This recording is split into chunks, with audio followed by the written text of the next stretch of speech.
of people wait for their turn in front of a laptop.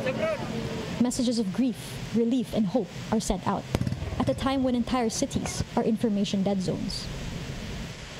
If you provide for the needs of the victims, food is one, and in this day and age, I think communicating with family, with your loved ones is another.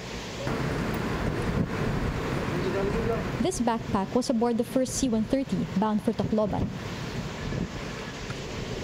The satellite technology inside provided connectivity vital to typhoon victims and the government. We gave them at least 3 minutes of internet time for them to post a status update, probably on their Facebook page, or probably send a tweet to their loved ones, send an email, and even we used SMS over the internet. No? So if you're familiar with free SMS on the internet, they used it to communicate with their loved ones. Supplied by broadband satellite operator IP Star, this manpack provided internet connection via satellite. For disaster, it's perfect. It's a perfect solution, basically, because you can easily deploy that. You just point it, some degree in space, and then that's it. You get connected already. Whereas if you do wired or wireless, well, what happened is that in Tacloban, all the telco facilities there got destroyed.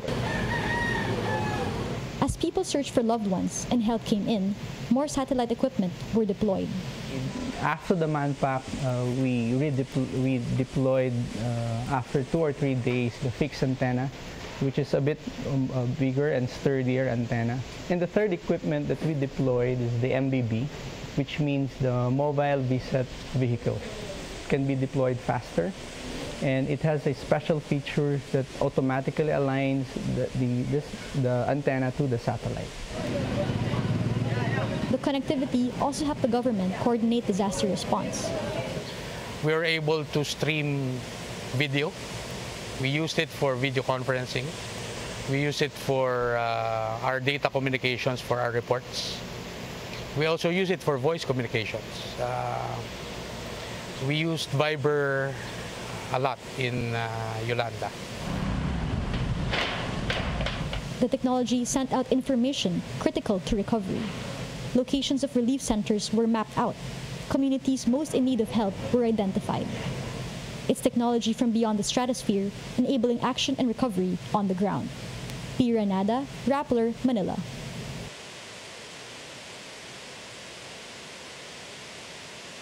Nandito tayo ngayon sa may pier ng Tacloban at napakalakas na ng hangin, pero hindi pa po tumatama ang sentro ng bagyo dito sa bahagi ng Tacloban.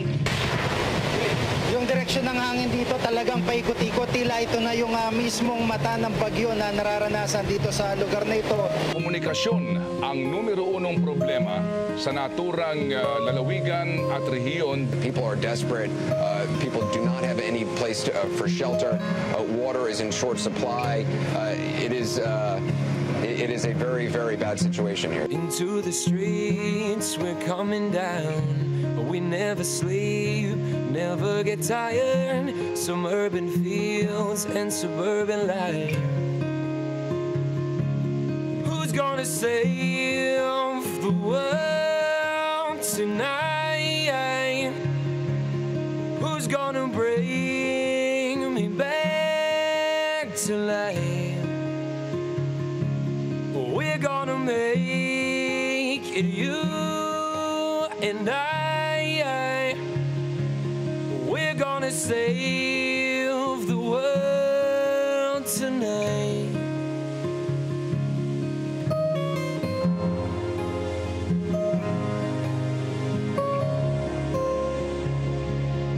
For this reason, Globe has initiated the Bangon Pinoy program, Globe's corporate disaster response program. The Bangon Pinoy program pledges immediate assistance to relief efforts, as well as being involved in the enterprise of restoring and rebuilding their lives and communities. Advisory as of November 14, 2013. You may use these services to connect or locate your loved ones in the Yolanda affected areas.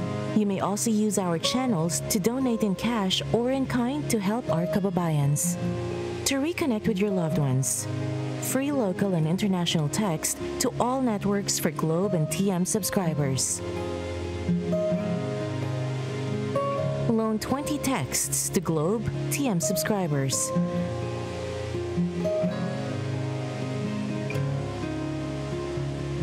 Free Facebook for Globe and TM subscribers.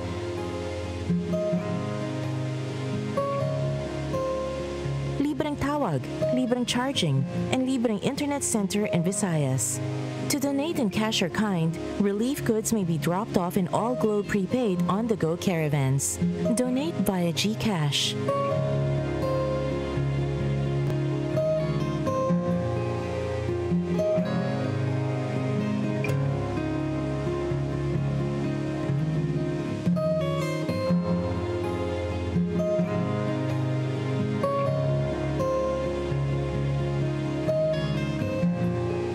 Use your Globe Rewards points as donation.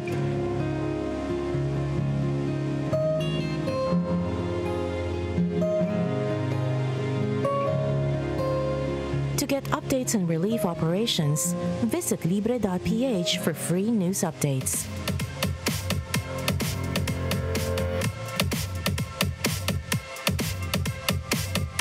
All profits of the Tattoo Prepaid Mobile Wi-Fi and Tattoo Home Broadband Plan 1599 and Plan 2299 will go to Gawad Kalina. Through Gawad Kalina, Tattoo is rebuilding 100 houses at Tattoo Village in Ormoc, Leyte. Livelihood programs will also be mounted in the affected areas. For typhoon victims who need to get connected to their loved one, Tattoo will also donate 5,000 tattoo sticks and mobile Wi-Fi devices.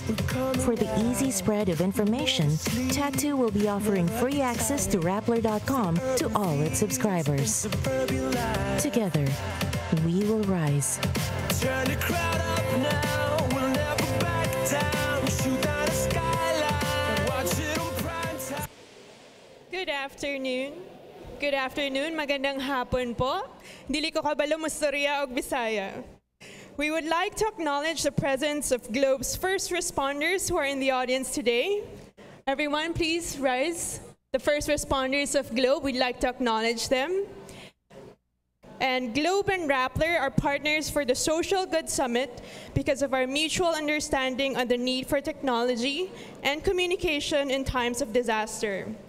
Through Project Wonderful, Globe develops integrated programs that allow communities devastated by the recent calamity to benefit from relief operations, free call and text services, network restoration, and a series of community rebuilding activities. Thank you.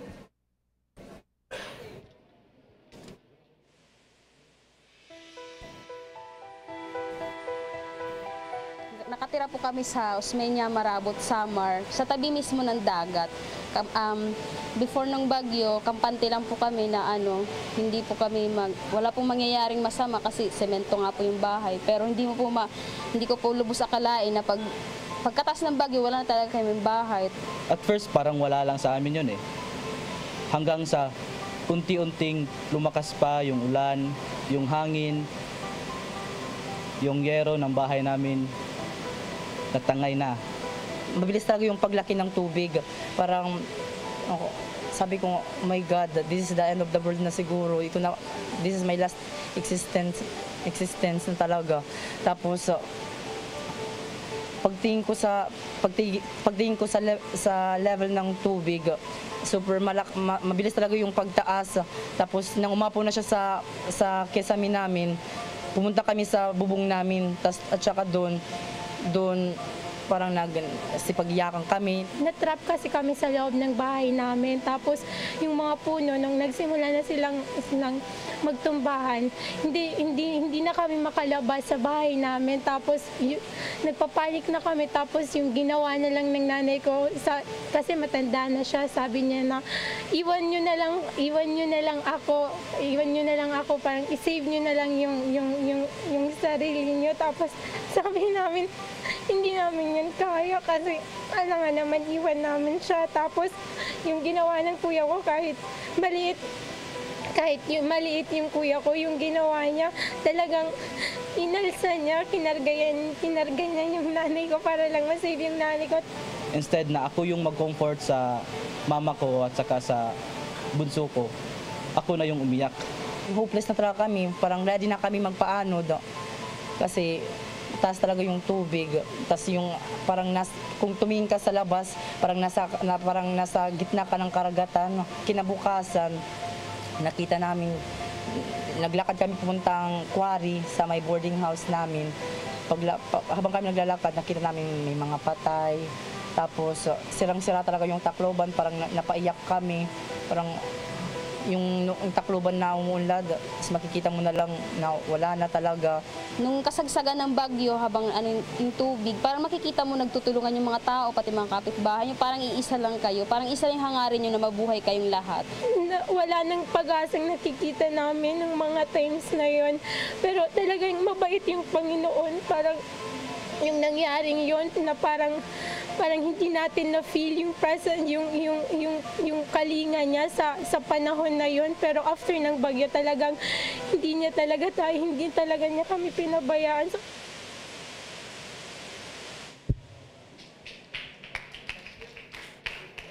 Those interviews were conducted today among participants of the Social Good Summit. And we would like to give them all a round of applause for blessing us with the right to hear their stories. We're on the final leg of the 4th day of the Social Good Summit. This afternoon, we're going to be talking to government, talking to military, talking to NGOs, and we're going to find out exactly what hashtag 2030 Now is going to mean. So we have 2 panel discussions this afternoon, one on 2030 Now and the other one on disaster preparedness and response. Okay, magandang hapon sa ating lahat. Good afternoon, maupay nga kulop. At this point, we're going to zoom into a once sleepy town, which our speaker this afternoon has turned into one of the most progressive towns in the region. Pamilyar kayo sa Andox? Sinong kumakain sa Andox? Yan, siya ang founder ng Andox. Dapat binigyan nyo na pala kami ng ano dito, no, ng Andox. Our speaker has served as mayor of Javier Town since 2010. He is the national president of the League of Municipalities of the Philippines. He is the founder of several companies, including Andox. He is responsible for turning Javier into one of the most progressive towns in the region. Again, ladies and gentlemen, let's welcome the mayor of Javier, Honorable Leonardo Sandy Javier.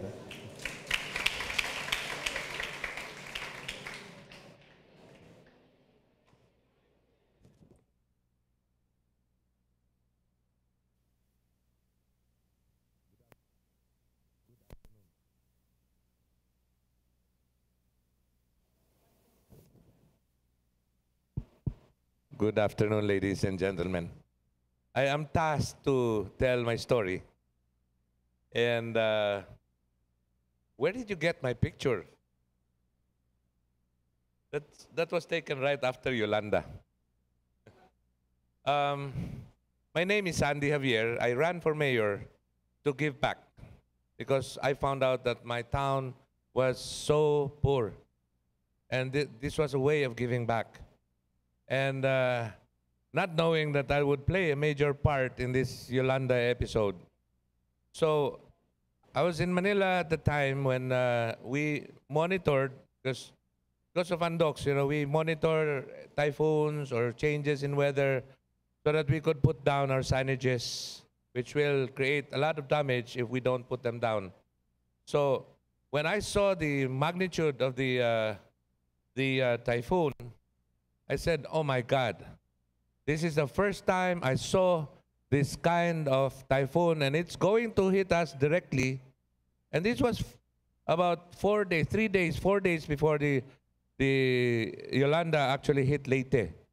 So I said to my children, I said, Michael and Mark, please come with me. Let us face Yolanda. This is not going to be a joke. So you come with me because I might need your strength. I am not very young anymore. So we set out to Leyte, And before I left Leyte, I called up ABS-CBN, asked them for relief goods, and I sent 2 huge trucks of relief for our town just in case we would need it.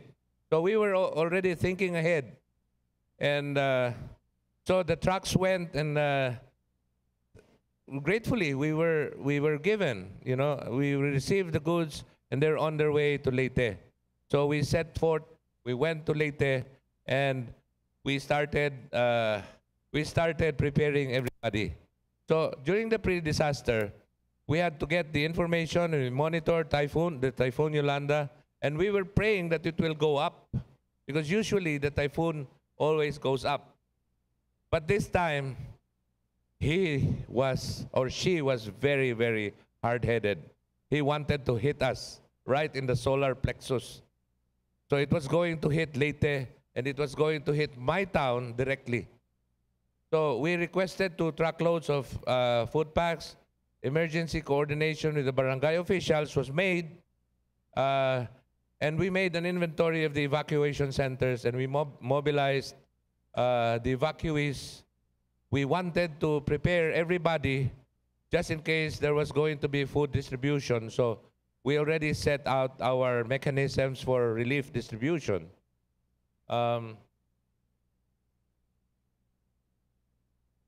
We attended on Thursday evening, I attended the Provincial Disaster Risk Management Council with Secretary Marojas, Volts Casmin, and of course, our very own Governor Mick Petilla, and other local national officials. And the governor and myself, we coordinated, and we were going to communicate to the other mayors that this disaster should be taken very, very seriously, and that we were going to board up our heavy equipment, since I had heavy equipment in my town, and he had his provincial equipment in Palo. So we were going to meet halfway after the disaster. And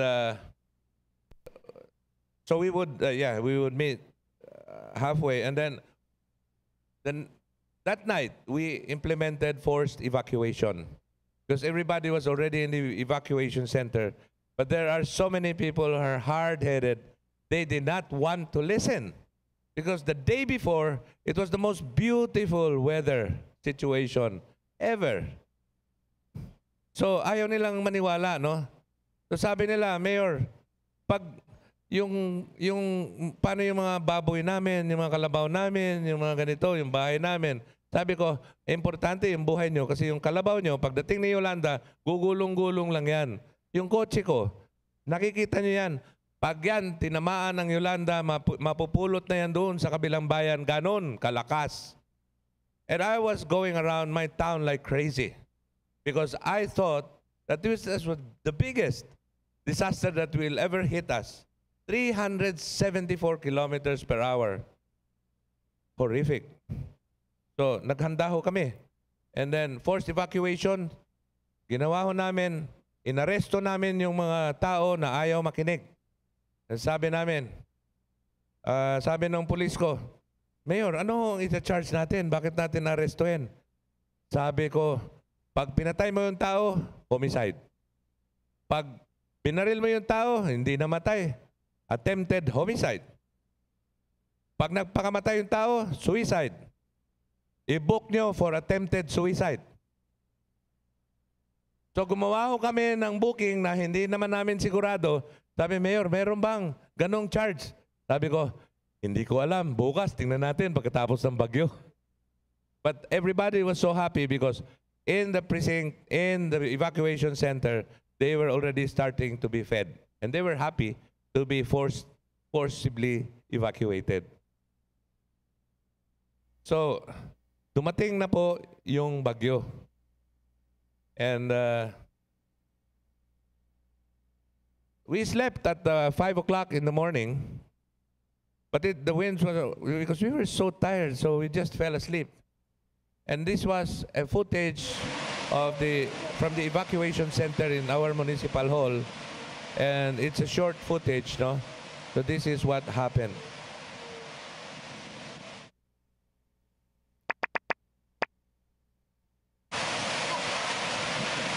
These are houses that are still intact, but that's the police precinct, and these are houses. You have a house on the right. At 7 a.m., the wind was starting to be very, very strong. Nagdapa na yung mga bahay sa harap. May mga bubong pa. At 7:30, this is what you feel. May puno, may dahon pa yung mga puno. Buo pa yung bahay. Yung mga nakikita niyong lumilipad na parang papel, yero po yan. And ito na po ang experience namin. And I woke up because I was dreaming. I thought there was somebody jackhammering my house on top. And while I was taking a shower, yung pala, yung bubong ko ay wala na at umuulan. At yung jackhammer pala, yun na pala yung bagyo. When I went out of my room, I was thrown back in. And sobrang lakas po ng hangin. Hindi namin alam kung mabubuhay pa kami.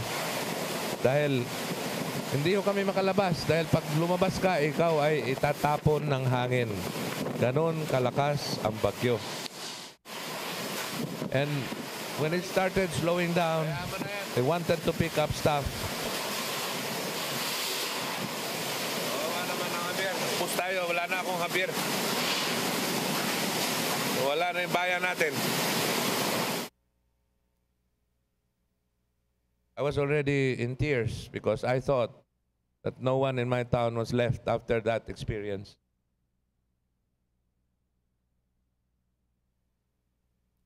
I went to church right after, and because of the things, the situation that I saw, I had to pray for strength and courage. We saw the town and we thought that we would make assessments, and I told them, just wait because I'm going to rescue our food. Because the food from ABS-CBN was stranded in Matnog, and I was going to rescue it. So we cleared the road, and we also had an agreement with our dear governor that we will meet up. And you go back to the slide, Mike, please. So we provided initial feeding in our evacuation center, and then we proceeded with our clearing operations from Javier to Palo. It was a 44-hour clearing ordeal, and it was some sort of manic determination fueled by pure adrenaline that kept us going. We forgot to bring food. We were so determined. Sabi namin, along the way, sabi namin, oy, nakalimutan yata natin magdala ng pagkain. Because it usually took about 40 minutes from Javier to Tacloban. And I thought that we had food because I have an Andox here in Palo. And we had an Andox in Javier. So sabi ko, madali lang to. Yung pala, our ordeal was going to last for about 44 hours. So we were clearing the road of debris, fallen poles, fallen trees, coconut trees, debris from houses, crumpled houses, and dead bodies. Unknowingly, we showed leadership, which gave people hope, because every time we passed by a town, and by the way, we were fully equipped. We had a generator, and we were working even at nighttime until dawn, and we never stopped because I wanted the food to flow to Javier. Now, unknowingly, here we showed leadership, and I didn't know this. We just wanted to clear the road. And people were starting to realize that meron palang tumutulong na. That someone has initiated a move that will enable relief food to flow. So these are the pictures along the way. This is what we saw. And as we were clearing, this is, you see this? It's an impossible task. And as we were clearing the road, I noticed that there were people behind me, and this is my driver who lost. He was crying along the way because he lost 19 of his family members. And this is another picture that we saw. This is a dead person whose barangay captain wanted me to lift him up. I said, I have to clear the road. Please do that. That's your job. I have other more important things because we have to save our people. Along the way, this is what you see. We were clearing a sea of debris like Moses. And we estimated about 10,000 people behind us. We were trying, they were so anxious to find out whether their relatives in Tacloban were dead or alive. And likewise, galing sa Tacloban, ganun din, papasok dito. We were like Moses clearing a sea of debris. Unknowingly, we relieved thousands of people from their anxiety, not knowing whether their relatives or family members were dead or alive. This is what you see. And we did not have food. My goodness. How can you eat when you see all this debris and dead bodies anyway?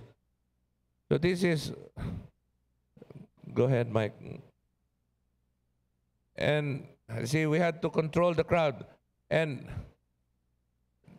those are two ambulances. Can you go back? One was giving birth, and the other one was dying. So the person giving birth was from my town, the woman, and I told her, look, as I see this, you have to give birth. You don't need any cesarean. You have to force yourself to give birth. Hindi pwedeng cesarean, walang mangyayari dahil palagay ko, sira ang ospital. Manganak ka na ngayon.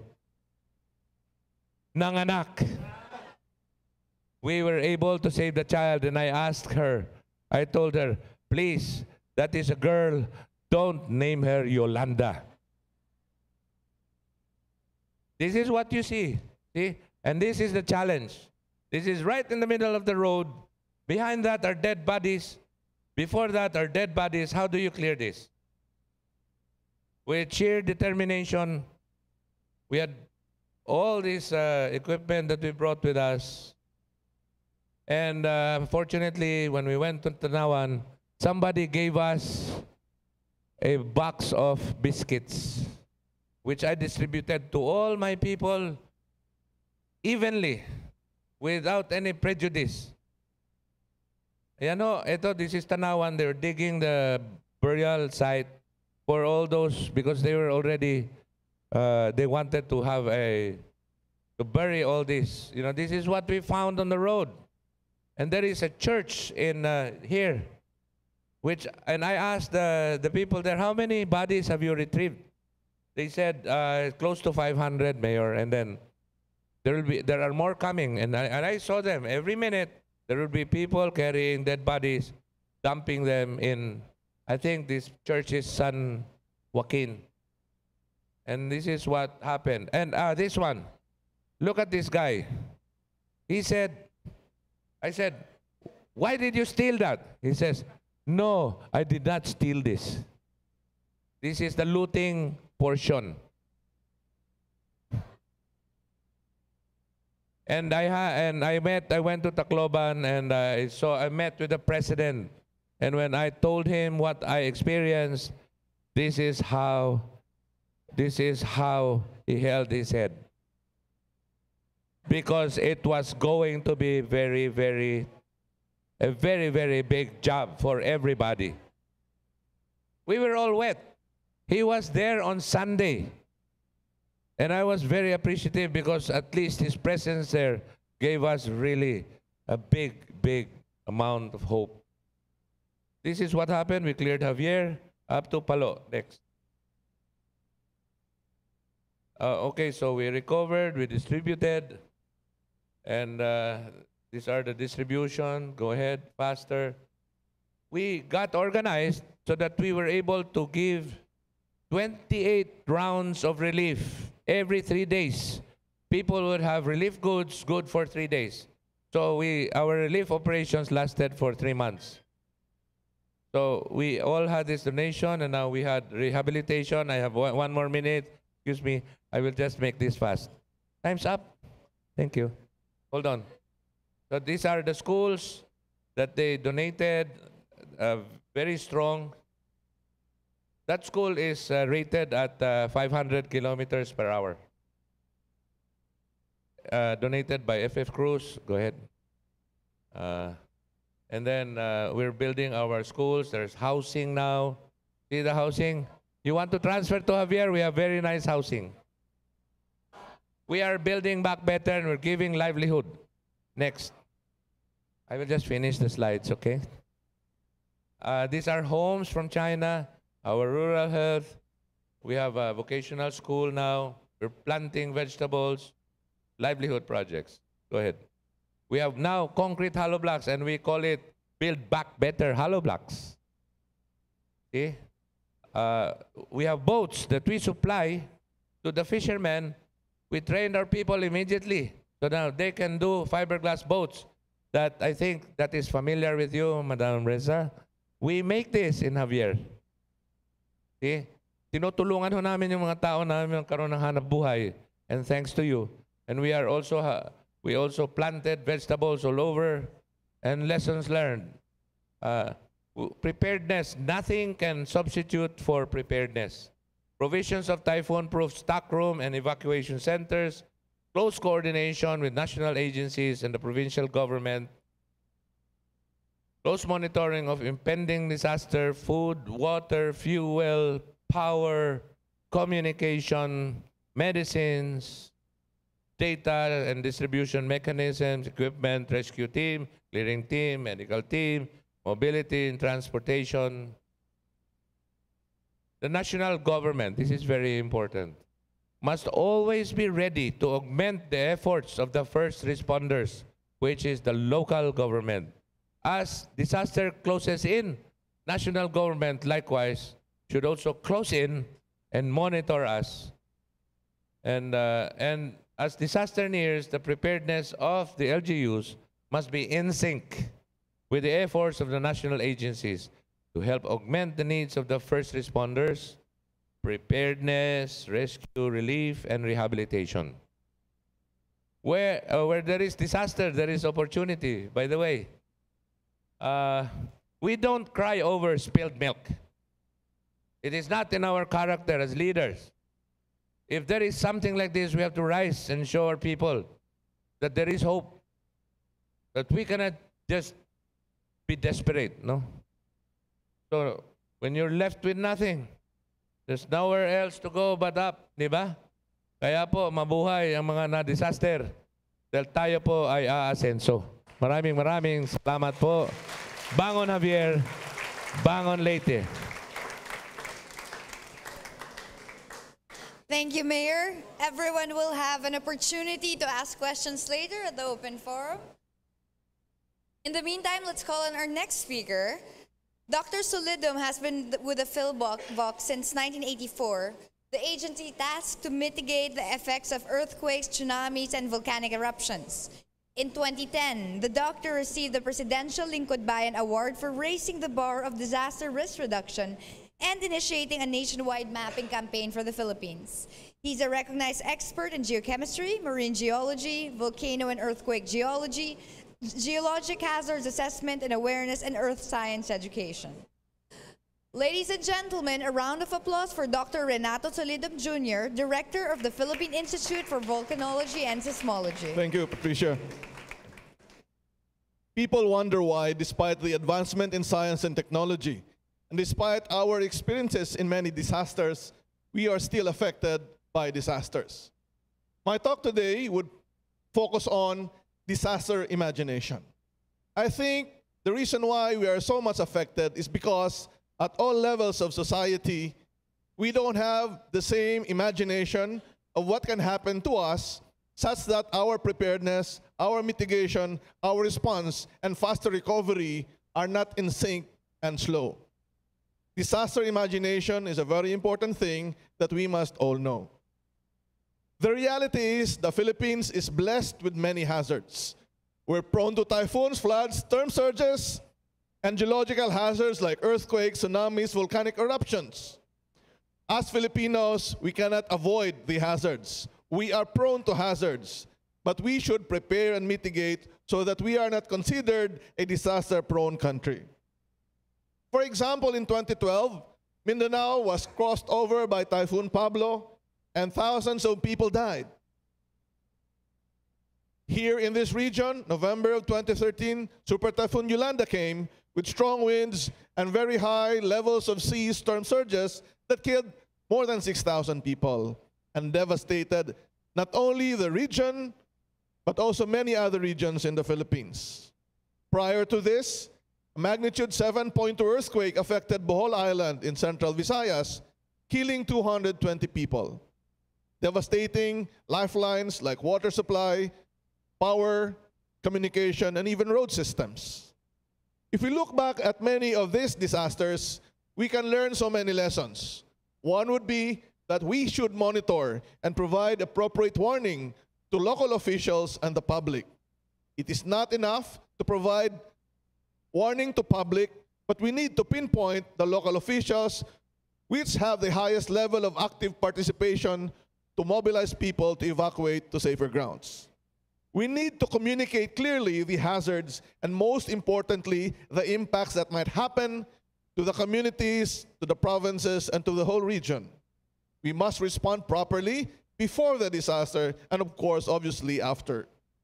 Please note that our disaster preparedness should not focus only on saving lives, making sure that critical lifelines like power, water, transport systems, and communication lines are not much affected or can be built back right away. To do this, we need to simulate the different hazards and the impacts that might happen to an area. However, despite saving lives, our properties, our businesses will still affect how we recover back after a major disaster. So we really need to make sure that mitigation measures are implemented. Implementation of the building code and land use plans are very important to minimize loss of lives and loss of properties. Whether we prepare or whether we mitigate, there will still be effects. There will still be people that might be injured, that might need help, such that during extreme events, we need to have as many disaster responders and medical responders. All of this must be done, but let us focus first on the very essence of preparedness, mitigation, and response, and that is trying to imagine what can happen to an area, not only the hazards and its effects. The question now that we must ask ourselves is that we all know that our provinces, our regions will be affected by disasters. So how do we reduce the risks or the potential losses, loss of lives, properties, and businesses, and even our economy from extreme natural events like earthquakes, tsunamis, typhoons, and many other associated hazards? Let me now talk about disaster imagination. One of the famous scientists in the world is Albert Einstein. I think you all know him. Albert Einstein said that imagination is more important than knowledge. Given the facts that we will all give to you, unless you tie these facts all together and think of how you can improve things, think of how you can invent something, the facts and knowledge will be useless. One time, Albert Einstein was invited to talk, and he was so famous then, but there was no TV during his period. He got so tired of delivering his lecture, and he asked his driver to deliver the lecture for him. The driver said, "Sir, how about if they ask me a very hard question?" Albert Einstein imagined an answer, and he told the driver. So indeed, the driver, posing as Albert Einstein, delivered the lecture for him, and he was given a standing ovation after the lecture. The first question came, and it was very difficult. But Albert Einstein, also known as the driver, told the questioner, "Sir, your question is so easy that even my driver, pointing to Albert Einstein, can answer it." That's imagination. But what is really disaster imagination? Disaster imagination consists of the following steps. I have prepared a diagram to really relate the different phases of disaster management and linking disaster imagination to what we do here in the Philippines. We respond, we prepare, we mitigate, we respond, and we recover. But how do we tie this up to the disaster imagination thing that I am proposing. The very first step that we must do is identify the hazards that will affect your place and beyond. The reason why we are caught unprepared is sometimes we think only of our locality and we don't think of the effect of the hazard from the other localities that will help us in case there is a major disaster. Second, we stop only in assessing the hazard, but we don't assess the risk. We don't want to count the potential number of death, number of injury, how many houses will be lost. That is risk assessment. Whether there will be bridges, airports, power, water, will there be communication after a disaster? Please note that we should not stop from hazards assessment only. We need to do risk assessment. So when we do hazards and risk assessment, we propose early warning and preparedness measures. That is to save lives. We propose to mitigate by building engineering intervention or non-engineering intervention to mitigate the effects on properties and our businesses. Even if we do prepare and mitigate, during extreme events like Yolanda or big earthquake or tsunami, there will still be damages that will be brought about by these events. So we need to focus on critical facilities that are so vital to us, like hospitals, bridges, lifelines, and for example, the airport. We need to imagine the damages to these facilities so that if we anticipate that there will be damages, we can procure parts or equipment, prepare human resources, so that whenever that damage has happened, we can recover back and operate the critical facilities right away. To do this, we also need to look at how we will solve the different problems to propose appropriate actions. So in essence, disaster imagination is having many steps in advance prior to the event of a disaster. Critical to the operation of local governments and vital facilities is the concept of recovery time objective.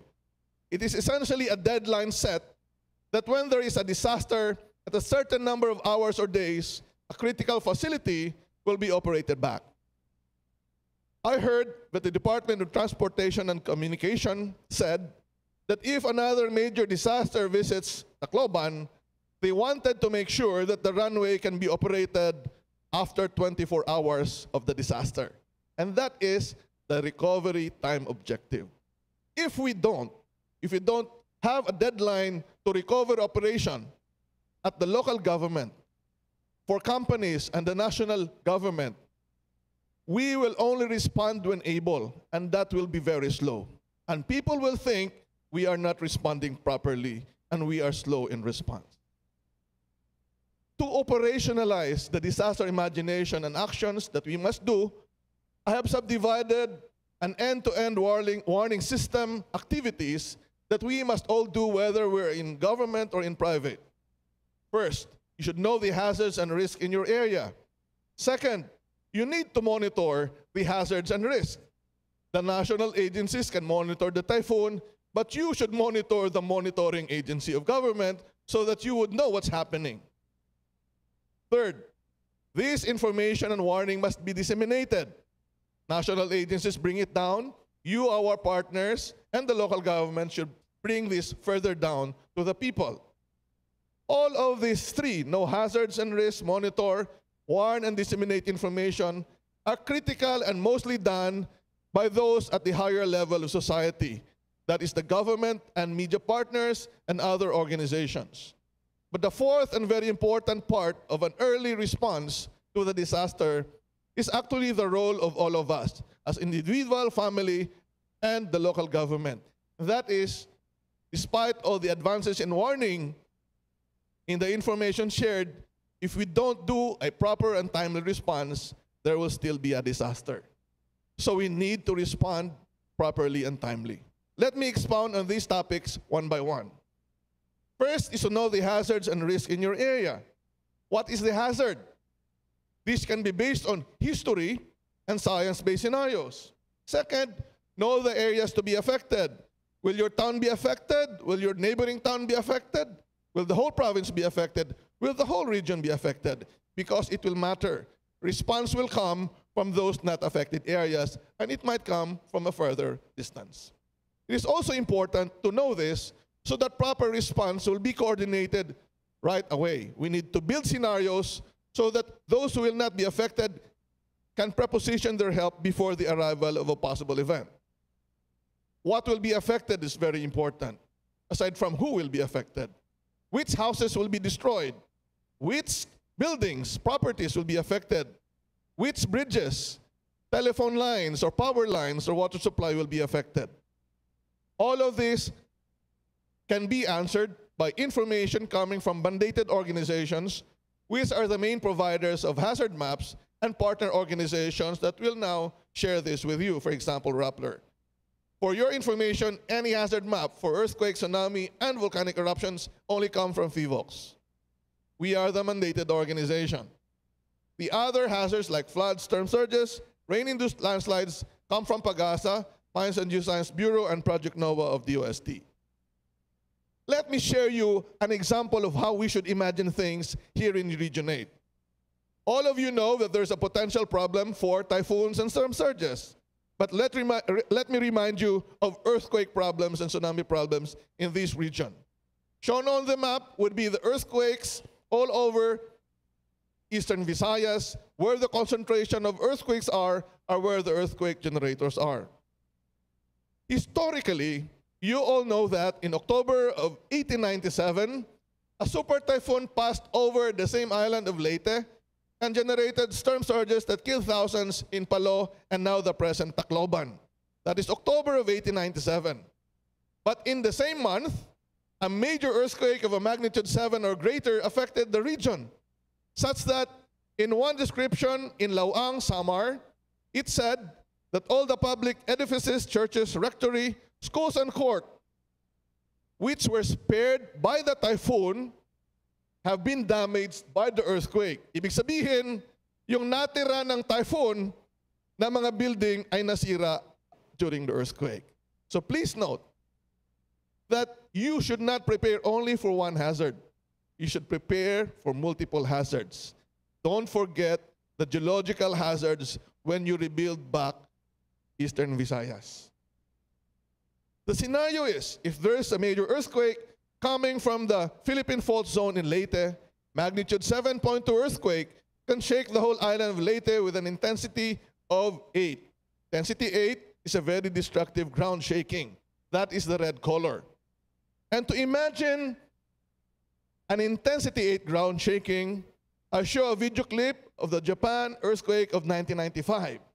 You would note that these two persons were standing, they stopped transacting, and then they felt the earthquake.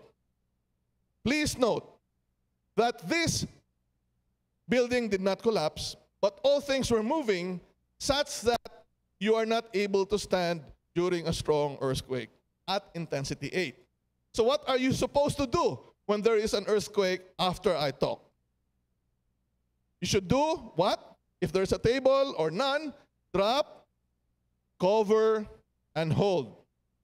Drop, cover, and hold. And if there is a table, and if you don't like the term drop, cover, and hold, you should remember this very important phrase. Do an under-the-table activity. The only under-the-table activity allowed, and that is during the earthquake. Joke lang yan. Another scenario, if a magnitude 8.2 earthquake occurs from the Philippine Trench, tsunamis will be generated. And this map would show you that at least 5 meters high to 9 meter high waves can affect Eastern Visayas. Theoretically, if a storm surge or a tsunami is indicated as a certain height, for example, 5 meters, theoretically, the 5-meter elevation can be reached unless there are many barriers. So you see, you can really imagine the extent of the hazard by looking at the topographic maps or the topography of the land. To help you in determining the possible simulated scenarios, we have a software that we have prepared and being shared with the local government. That is a software that can do hazards assessment, that you can put all your exposure data and also a software that can be used to determine how many will die, how many will get injured, and also the number of buildings that will suffer damages. Last, after the simulation, you should disseminate the information and share this to all the possible stakeholders.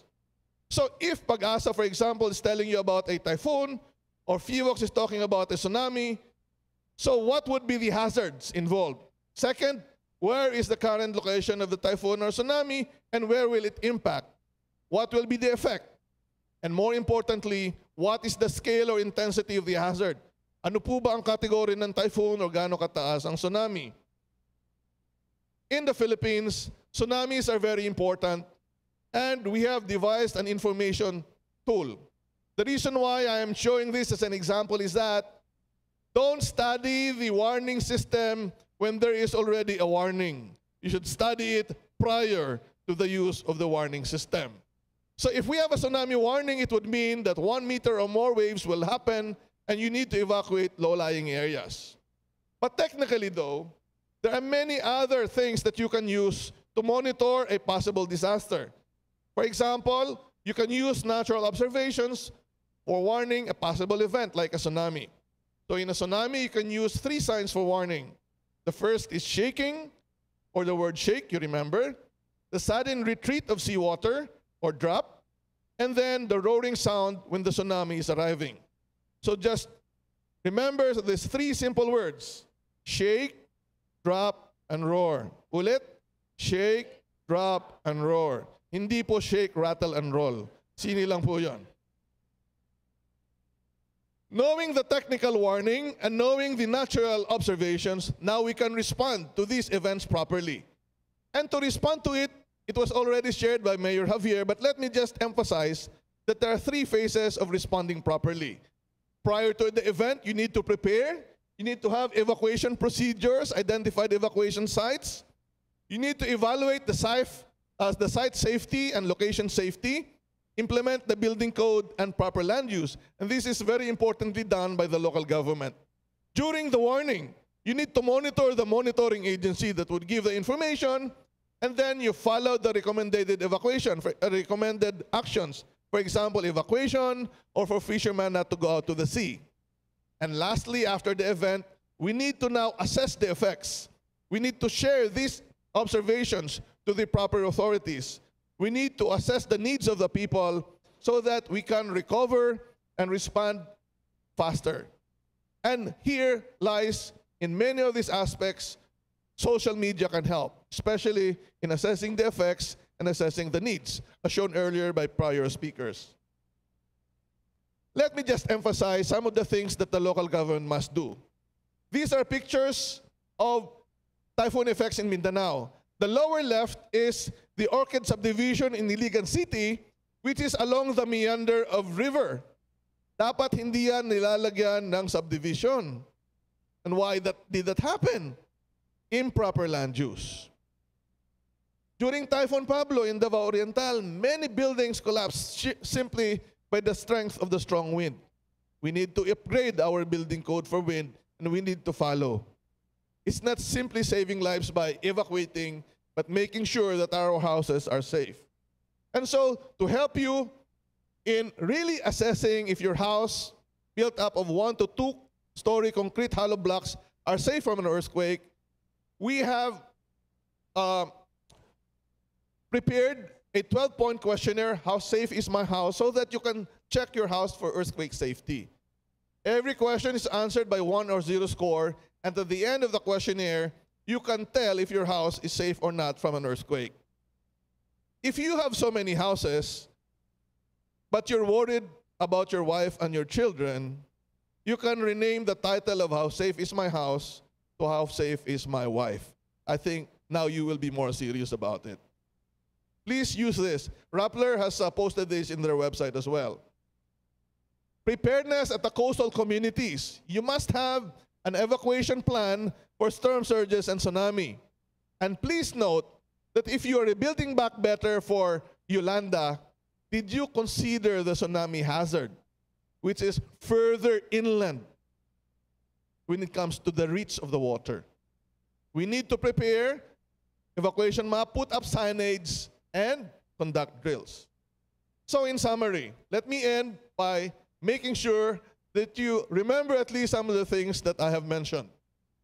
We cannot do anything with the hazards. Our country is exposed to extreme natural events, whether it's related typhoons, earthquakes, or tsunami. But preparedness, mitigation, and response measures will only be based if we have an appropriate hazard and impact scenario. And that is disaster imagination. And disaster imagination is needed so that appropriate solutions are given. If you have a sickness, the doctor will not treat you until he has the proper diagnosis. So we need to know the problem to give the proper solution. Ladies and gentlemen, in this room, we have many things to share. We have maps, information, and technical solutions to impart. I think these are already available, and let's use it. But the most important thing is that we cannot do it singly or by ourselves one by one. We must collectively work together to make sure that our communities are safer and resilient to disaster. Hindi pa pwedeng iba ang disaster imagination ng isa, iba ang disaster imagination ng isang mayor, iba si governor, at iba ang national leader. Pag iba-iba ang imagination, hindi tayo magkakaroon ng tamang paghahanda at tamang pagre-responde. If you want to get maps, warning for earthquake and tsunami, and any other information related to our products, please follow us on website and our social network. Please remember, ano po ang mantra sa government? Sumunod sa matuwid na daan. But in our social networking mantra, sinasabi ko po, sumunod na po kayo sa matuwid na daan. Marami pong salamat sa inyong lahat. Thank you, sir. We'd like to call on our next speaker. General Villarmino is the commander of the 8th Infantry Stormtroopers Division. He's now the commander of the 8th Infantry Battalion of the Armed Forces of the Philippines and was the commander. Is he here? And was the commander of Task Force Yolanda. Ladies and gentlemen, a round of applause to Major General Jet Villarmino of the Armed Forces of the Philippines.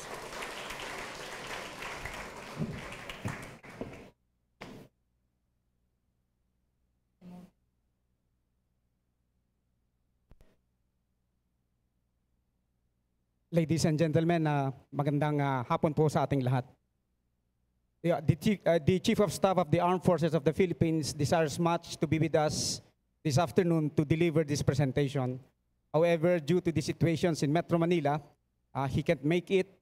And as the commander of Army Forces in Eastern Visayas, I was tasked to come over and present his presentation. The Chief of Staff will be joining us in the question and answer portion after this presentation through Skype as we are hooked up with the Armed Forces of the Philippines Command Center in Camp Aguinaldo. I am privileged this afternoon to present before this forum role of multinational coordination mechanism during disaster response operations in the aftermath of Typhoon Haiyan. This was also conceptualized to discuss the lessons learned from the responses of the Philippines and the international community.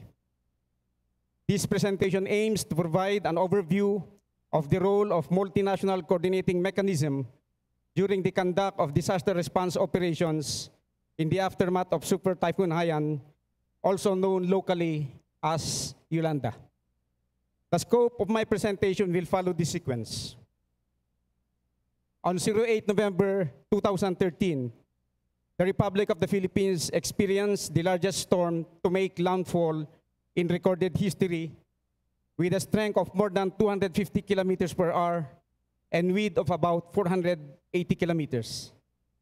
It made its first landfall in Giwan town of Eastern Samar on 08 November 2013 crossing Visayas and Palawan before finally leaving the Philippine area of responsibility on 09 November 2013. Typhoon Yolanda caused the damage to property and infrastructures and thousands of deaths. The majority of damage was caused by a storm surge that brought 5 to 6 meter high walls of water into coastal communities, devastating Leyte and Samar provinces. I, as the commander of Task Force Yolanda, is also a victim of Super Typhoon Yolanda. I experienced the 6 meter deep storm surge, for I was at the Tacloban City Airport when Super Typhoon Yolanda made landfall. The Armed Forces of the Philippines is one of the 44 members of the National Disaster Risk Reduction and Management Council.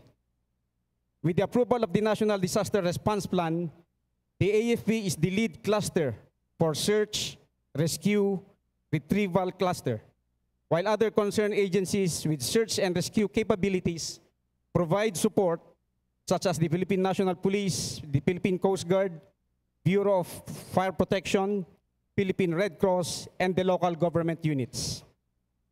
The Armed Forces of the Philippines, as a structured agency, is the most robust first responder during calamities. Aside from the lead agency for search, rescue, and retrieval operations, the AFP also assists the NDRIMC and its various levels at the regional, provincial, and municipal in the conduct of disaster response operations in order to save lives, protect properties, and minimize damages caused by natural and man-made calamities. In the conduct of disaster response operations, the AFP adopts doctrinally the force provider and force employer concept. The major services such as the Army, Air Force, and the Navy are the providers of forces.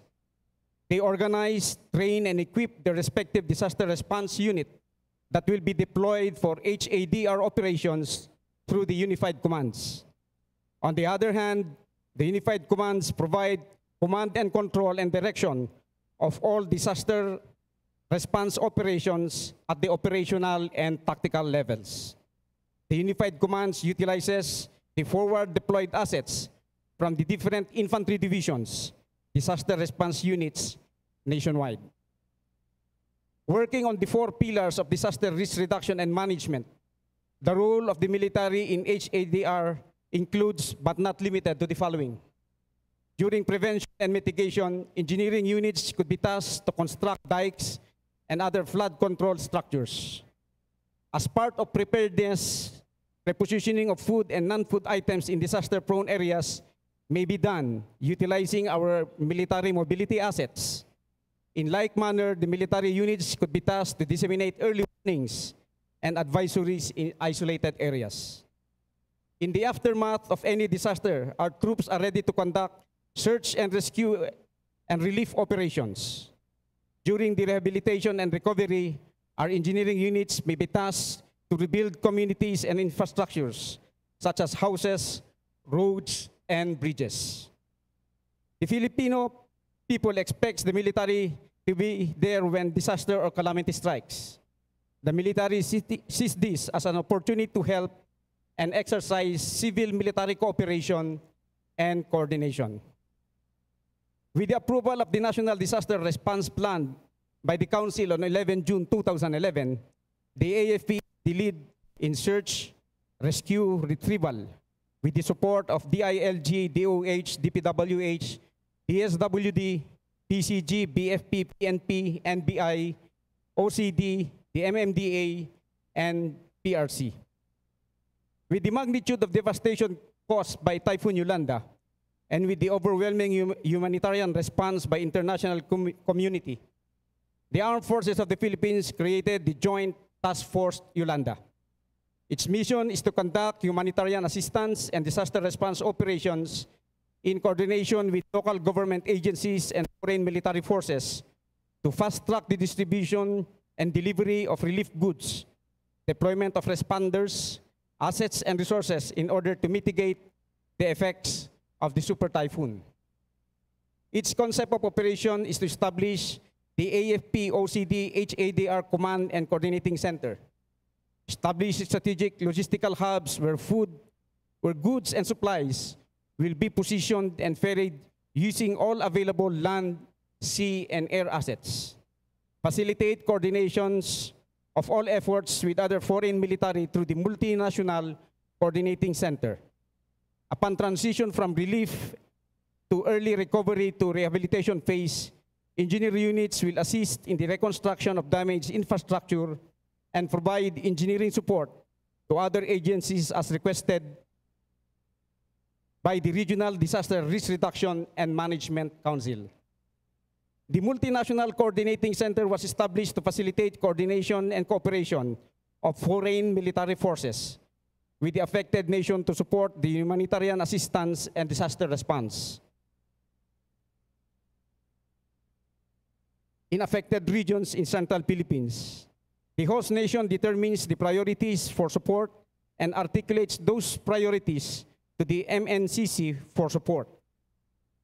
The other coordinating mechanism we use to facilitate the seamless response operations during Super Typhoon Yolanda includes the Office of the Civil Defense being the executive arm of the National Disaster Risk Reduction and Management Council. It maintains operations of the center 24/7, and it is located in Camp Aguinaldo, Quezon City. It is supported by OCD regional centers nationwide to constantly monitor any disaster-related incidents and disseminates appropriate advisories and guidelines to all concerned. The NDRIMC Operations Center, given its limitations in some areas, achieved its mission by continuously improving its core functions on alert and monitoring, multi-agency operational coordination, response resource mobilization, information management, and operations capability upgrade to effective program coordination. On alert and monitoring, the Operations Center provides warning in close coordination with warning agencies. It disseminates warning to areas threatened by disaster to provide the public with advisories on the extent, on the potential or ongoing emergency situation, including necessary precautionary measures to be undertaken. The Operational Center monitors the probable consequences of potential ongoing and past disasters on emergency situations, alert available response units, and monitors the transition from emergency response and relief to early recovery phase. During the aftermath of Super Typhoon Yolanda, the coordinating mechanism has been established to facilitate coordination and collaboration among concerned agencies from the National Council to the regional level councils of the affected region shown in this organizational structure.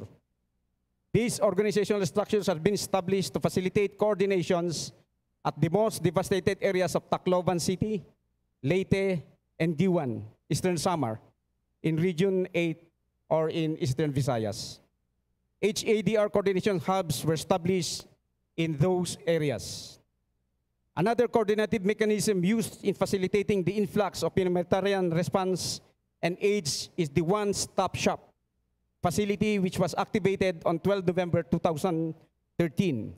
It serves as the information hub for all transactions between and among donors, consignee, and recipients of foreign donations.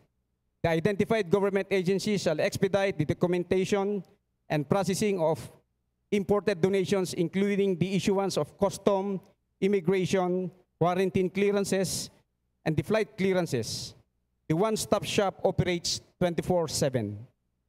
During Typhoon Yolanda operations, the one-stop shop facilities were established at the Ninoy Aquino International Airport in Manila and in Mactan International Airport in Cebu City. With the concept of one-stop shop, the Department of Foreign Affairs has established the Typhoon Haiyan Action Center to facilitate the entry of relief goods and personnel by air or by sea. The Action Center was led by the Bureau of Customs with representatives from the Department of Finance, Bureau of Immigration, Social Welfare and Development, Department of Health, and the Office of the Civil Defense. In the operationalization of the one-stop shop to the Department of Foreign Affairs, the following coordinative policy procedures were adopted. The Philippine government should be informed first of the offers of the assistance through the embassies.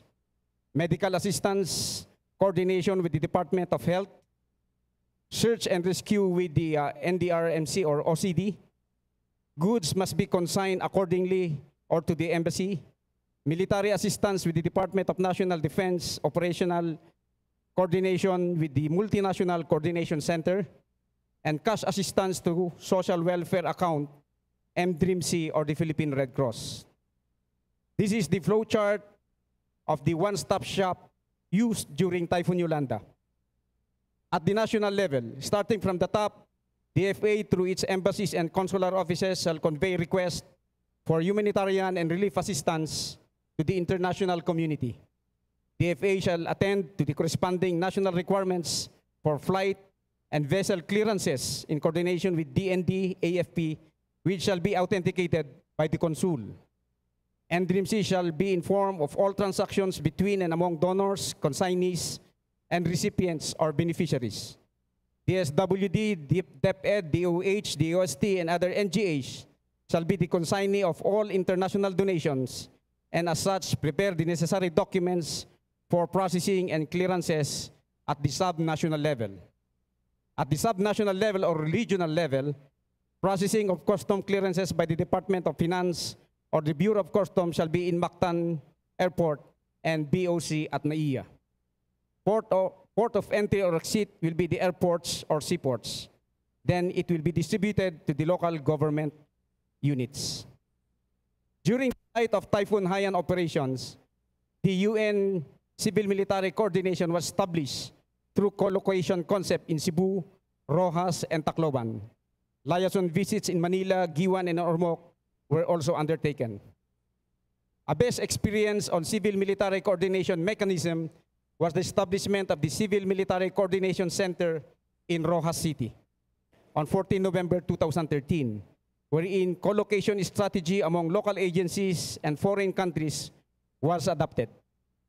With this mechanism, I would like to share with you the statement of the UN Undersecretary General for Humanitarian Affairs, Baroness Valerie Amos, as regards to the civil-military coordination during Typhoon Yolanda, and I quote, "This is the most effective civil-military coordination we have ever seen at the field level and should be used as a model for future disaster response operations." Shown are the foreign countries who provided humanitarian support and other responses to the Philippines. Overwhelming international support were provided by allied countries during disaster relief operations. 57 countries responded to the appeal of the Philippine government, among which 28 countries have military capabilities that were engaged in search, rescue, and retrieval operations and other humanitarian assistance activities, like providing medical services. Overall, there are a total of 15,400 military personnel involved in the operations.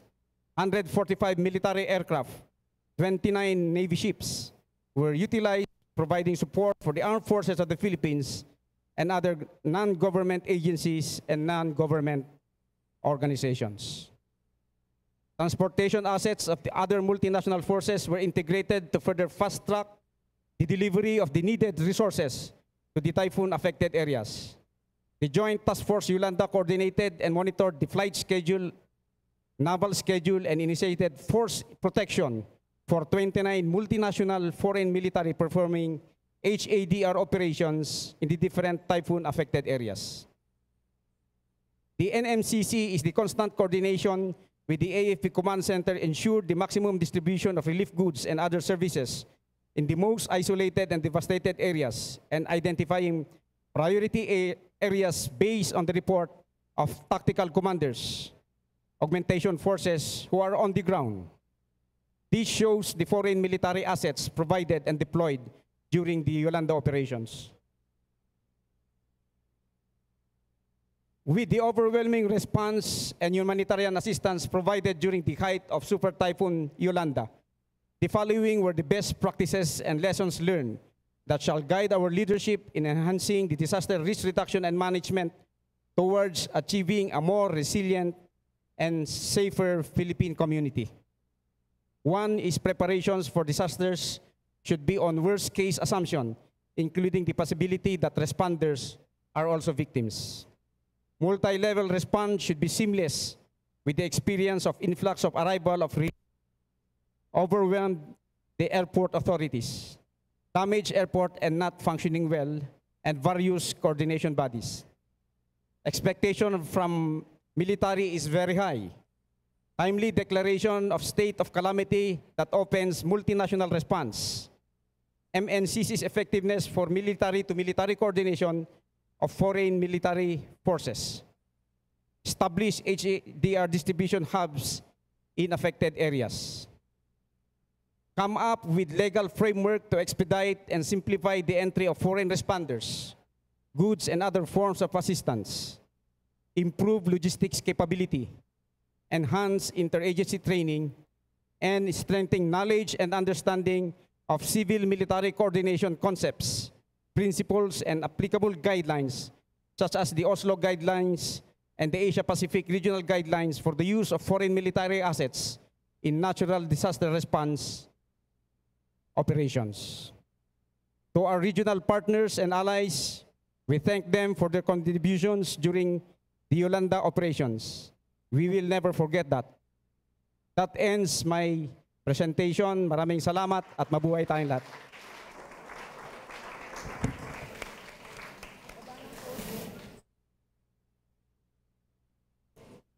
Thank you, General. Hold there. We're going to have an open forum in a few minutes. We're going to have Director Solidim with us and surprise guest along with the General in a little bit. Yeah. Okay pa kita? Nagmamata pa, maupay pa naman kung maturugin yung mga oras. Andam natin yung mga questions. Ha? Tayuan na kita, tayuan ay. Tukdaw, tukdaw. Tindog, Leyte. Tindog. Tindog is tayo. Tayo. Tindog, Leyte is tumayo, Leyte. Bumangon, Leyte. Handa na ba tayong bumangon? Sabay-sabay nating isigaw. Tindog, Leyte. Tindog, Leyte. Tindog, Samar. Tindog, Samar. Tindog, Southern Leyte. Tindog, Southern Leyte. Hindi talaga niyo papakinggan, no? Okay, o gising na. Ngayon yung mga tanong naman. Kung wala magtatanong, kami mismo ang pupunta sa inyo para magtanong. Hala.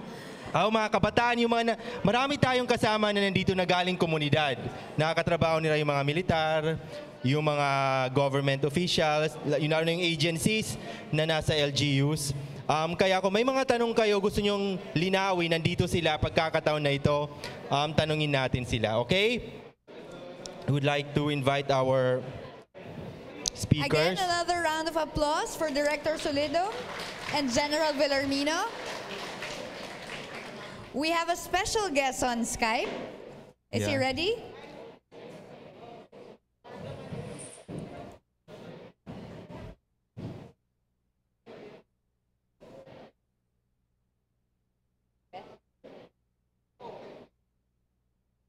We'd like to introduce the Chief of Staff of the Armed Forces of the Philippines, General Katapang. Ladies and gentlemen, a round of applause, please.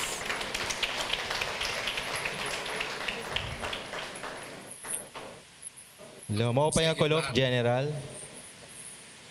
Good afternoon, sir. Yes, good afternoon too, Patricia. Thank you, sir. Sir, we'll throw the first question in your direction. Sa sobra pong madami na po kayo napagdaanan na search and rescue, madaming disaster, ano po yung napulot yung lessons noon na na-apply na nyo ngayon as Chief of Staff of the Armed Forces? Mga kapatid, now, gobyerno sa mga kasi nangyayari, yung experience natin sa type be our first, our last, and our goodbyes.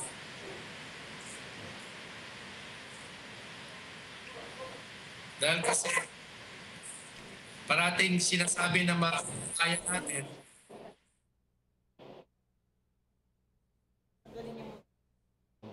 Yun, nakita naman natin yung mukha ni, paano pala yung, we will redial via Skype pa rin, via Skype. Paano pala yung, pasimula pa lang yun. We're just showing you what we can do. Ayusin lang namin, ha? And how he looks. Sinong first time makakita kay General Katapang? Oh, first, tata. It's through Skype. Okay. All right. Can we have our first question for our audience? While they're redialing, okay. While we're redialing the general, anyone from the audience? Yes, sir. Magpakilala po tayo at saka kung kanina natin i-address. Pangalan po at saan po kayo nanggaling? Thank you. I'm Oliver Cam again from the Eastern Visayas and Lady Chambers of Commerce and Industry.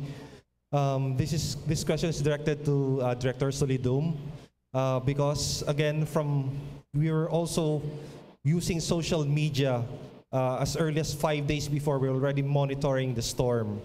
And again, PAGASA being the authoritative local agency in terms of forecasting and prediction, we were closely monitoring PAGASA, but we were also monitoring other international level weather forecasting agencies like Japan Meteorological Agency, JWTC from the US, and especially GDAX, the Global Disaster Alert and Coordination System of the UN agencies.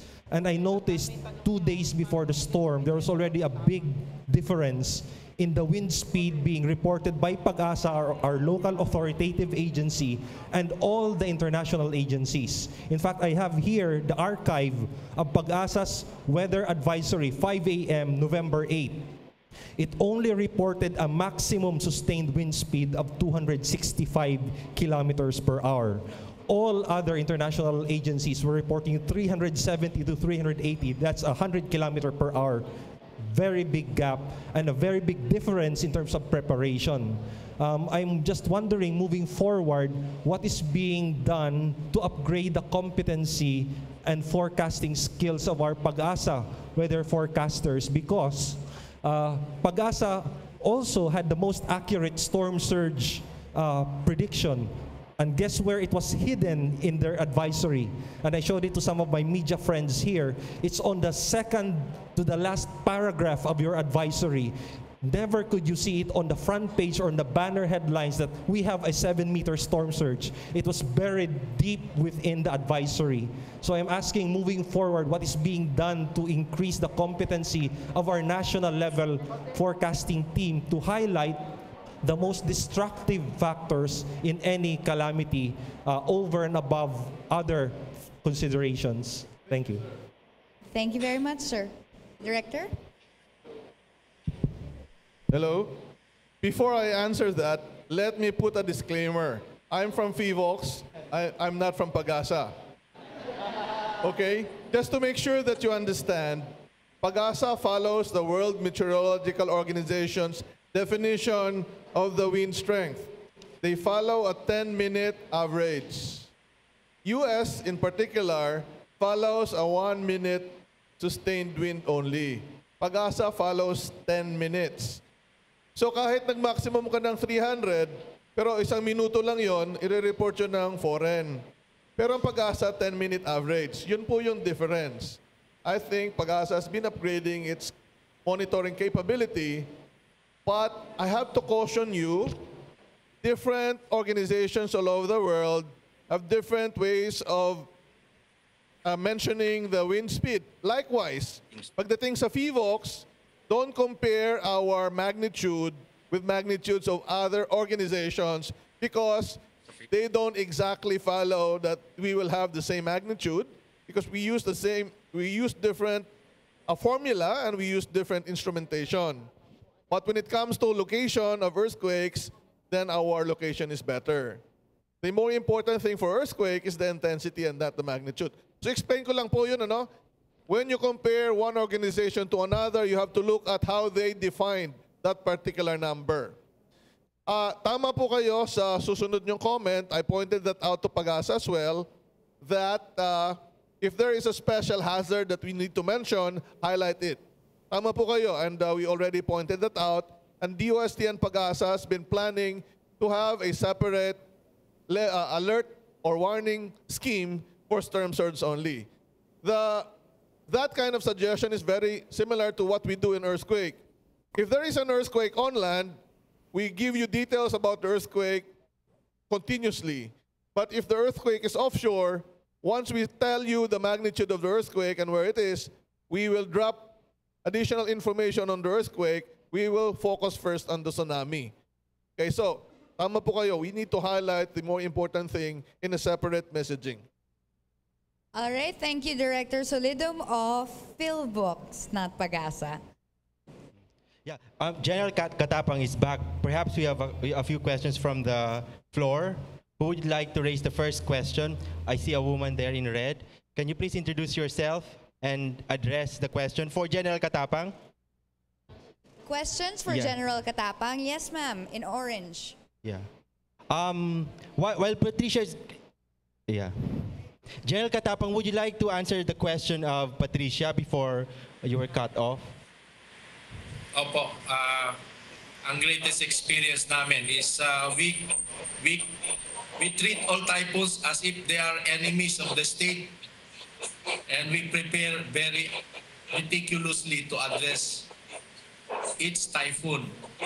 Katulad ngayon na we had the Typhoon Mario, and we really prepared to address the typhoon. Okay, thank you, General Katapang. Would you like to shoot the question? Okay. Good afternoon. I'm Eden Reyes, a member of the Tacloban Media Group. I would like to address my question to the Chief of Staff of the Armed Forces of the Philippines. What I really experienced during Yolanda while walking around the muddy city of Tacloban is that the looting could have been prevented if only they adhere to the request of our City Mayor, Alfred Romualdez, to reinforce the security team, the Philippine National Police here in Tacloban. Sir, what took you so long to send reinforcement to the city of Tacloban, since you already know how we have been affected by Typhoon Yolanda? And what lessons can you learn from there? Because I'm not asking this question to put you into shame, but to learn lessons out of that experience. Thank you. Thank you, ma'am. General? Of course, first of all, we were thinking that as Filipinos, we will not take advantage of the disaster. And we did not expect that there will be looters. Alam nyo naman na yung nahihirapan na yung Pilipino, and then you will add up a problem for looting. So it took us some time to react on this issue. But we anticipate, we recognize that there will be looting. From now on, we expect that there will be looting if there's a typhoon like that strong. And we will be prepared to send in immediately troops to secure yung mga business establishments. If I may interject, at that time, General Villarmino was steering the troops on the ground. Would you like to add? Actually, immediately after the storm, 100 troops from my headquarters in Catbalogan City were immediately shipped to Tacloban City. Actually, we were the ones who cleared the area after crossing San Juanico Bridge, going to the command center that was initially established at the Tacloban City Police Station. So with these 100 troops, the priority of work we undertook dito sa Tacloban was to clear first main road nets, like the roads from the airport going to the city center. Because we need to move the supply items, medical supplies, coming in by air. And so most of the troops that were initially deployed with me were utilized for the retrieval and distribution of relief goods. However, nung nag-umpisa yung situation na there was looting, I detached a 30-man team to address. Kaya lang the situation was, everybody was so eager to get a share of mga pagkain. So kahit we gave warning shots, atras lang yung tao, but mob na yun napupunta. So hindi kami we cannot prevent them kasi if we tried to prevent them, baka magkakasakitan lang, masasaktan namin sila, at the same time, masasaktan rin yung troops namin. So anyway, at the initial stage na nagkakaroon ng looting, they were looting for food. Kasi problema natin noon after the typhoon is pagkain. I was here before, during, and after. Nakita ko kung paano yung mga tao nag-survive. So everybody was getting food, but yung succeeding na looting, yun ang hindi ko ma-imagine, that they start getting appliances. So luckily, the Special Action Force from the Philippine National Police came down, Tacloban. So yun po ang tumulong sa amin to relieve my troops in providing security. Una, nagpro-provide pa rin kami ng security sa mga establishment para hindi nila magalaw, especially those gas stations. Pinrovide na namin ng security yan. So with the arrival of the Philippine National Police Special Action Force, na-relieve yung troops ko in providing security, and we concentrated more on the search, rescue, and retrieval operations. Okay, Patricia, do you have anyone from at your end? We have a question here from, let's stand up, ma'am. We have a question here from Professor Joyce Alegre. Hello, good afternoon po. Maraming salamat po sa inyong inilahad sa amin ngayon. Oh, shall I speak in English? Sorry. General Katapang and Major General Valeriano. And thank you also, Director Solidum of the PhilVox. This is a very basic question because we experienced what we went through was really difficult. It was a struggle for survival. Within 24 hours, we feel that it was a failure of at many levels. It was really a systems breakdown at all levels of governance. And we felt that there was nothing coming within 24 hours. One, I'd like to understand what the weaknesses were. Lumilitaw na po na talagang unexpected yun. That's very well taken. That's why nothing was going on. It's not just, it was not just a matter of our fear of the loss of food. It also had to do with the invisibility of leadership because our leaders were also survivors. So we were hoping for some kind of intervention from outside, and the military has all the resources within 24 hours. So we would like to have probably a more comprehensive explanation how you were shocked also. So one, so we assume now, we don't just assume because it's a real experience. Within 24 hours, there was no intervention in any aspect of order and security and safety. Now, secondly, we would like to know what the systematic approach would be if this happens again in any part of the Philippines. Ano po ang Protocol 1 within 24 hours? Hindi lang po ang food drop, kundi ano po yung framework ng ating military at ganun din po sa ibang bodies which will address disaster, especially at NDRMMC. Thank you. Thank you, ma'am. Was the question clear? Yes, I understand the question. Okay, would you like to address it first? Yes, of course. I promise you, under my command, that will not happen again. I am a veteran of various disasters. Nung pumutok yung Taal Volcano in 1965, I already saw the disaster. Pumutok yung Mount Pinatubo, I was already there also. I saw the disaster. Nung nagkaroon ng Undoy, Pimping Ramil, I saw the disaster. So, during my term, I promise you, ma'am, that will not happen. I will be the one personally to supervise all the disasters, all the typhoons that will come in our way. Because ito na po yung bagong gera na harapin natin sa 21st century. This will be a war on climate change. Kaya call to arms po ito. Para po itong gera ng World War II na ito na po yung gera na harapin natin ngayon. It's a World War III war. General, if you would not mind, thank you for the assurance. In particular, the question was about the approach, one, and two, what particular changes, perhaps in terms of workflows and protocols, have you instituted or you're planning to institute after Yolanda? Lessons learned in particular. Opo, Dr. Solodum is very particular of the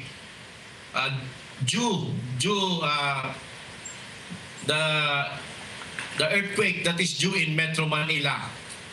It's about to happen in any time, and hopefully it will not happen. We pray that it will not happen, but if it does happen, we have already prepared a contingency plan. In fact, we have already prepared our families, the armed forces families are already prepared to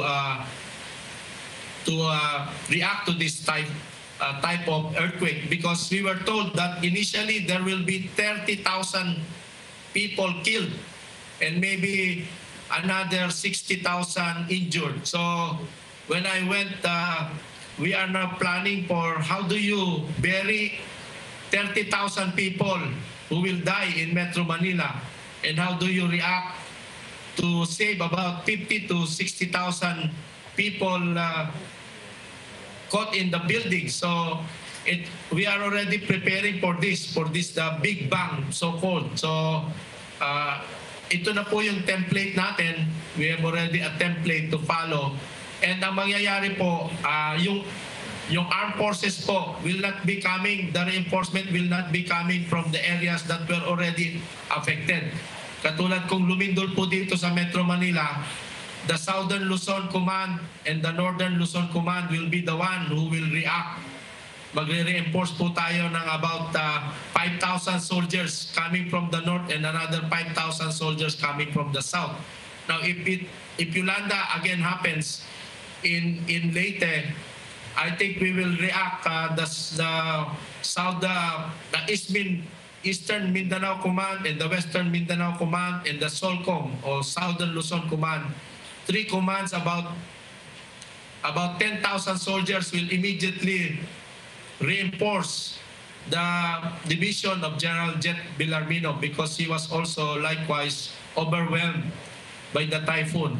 Ito po yung mga protocols na piniprepare natin, and I hope everybody will cooperate, because you know, during when Pinatubo erupted, I was the only one who was in control of a town, and I went around telling everybody that I will shoot any looters, but of course I will not do that.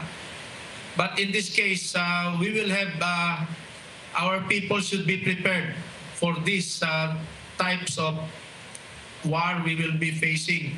Kailangan po magtulong-tulong tayo, and of course yung mga looters, yung mga nagpaplano na pag lumindol dito sa Metro Manila, all they want to do is to loot the malls. Ito pong mga malls, no? I even talked to SM that they have to open their malls or else it will be looted by the people, because kahit may pera ka at wala ka namang makakain, kahit po may mayaman na tao, they will go to the malls and open the malls and they will start looting everything they see. So ito po kailangan ng tinatawag natin ng exercise o mga drills na tinatawag natin sa layman, so that we will be coordinated. Ang kailangan po dito, magtulong-tulong po tayo, and everybody should be prepared of whatever eventuality will happen in the future.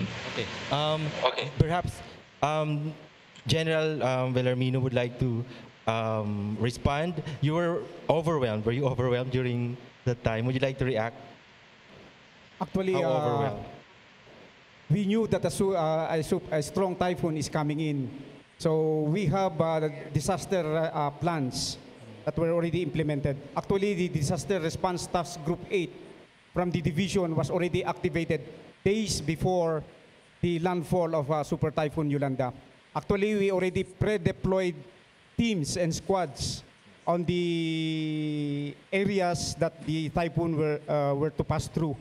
Meron na po kaming pre-deployed troops. Just in case mag-respond immediately, meron tayong troops on the ground to be the first responder. But Super Typhoon Yolanda is so devastating na yung plano natin hindi kaya.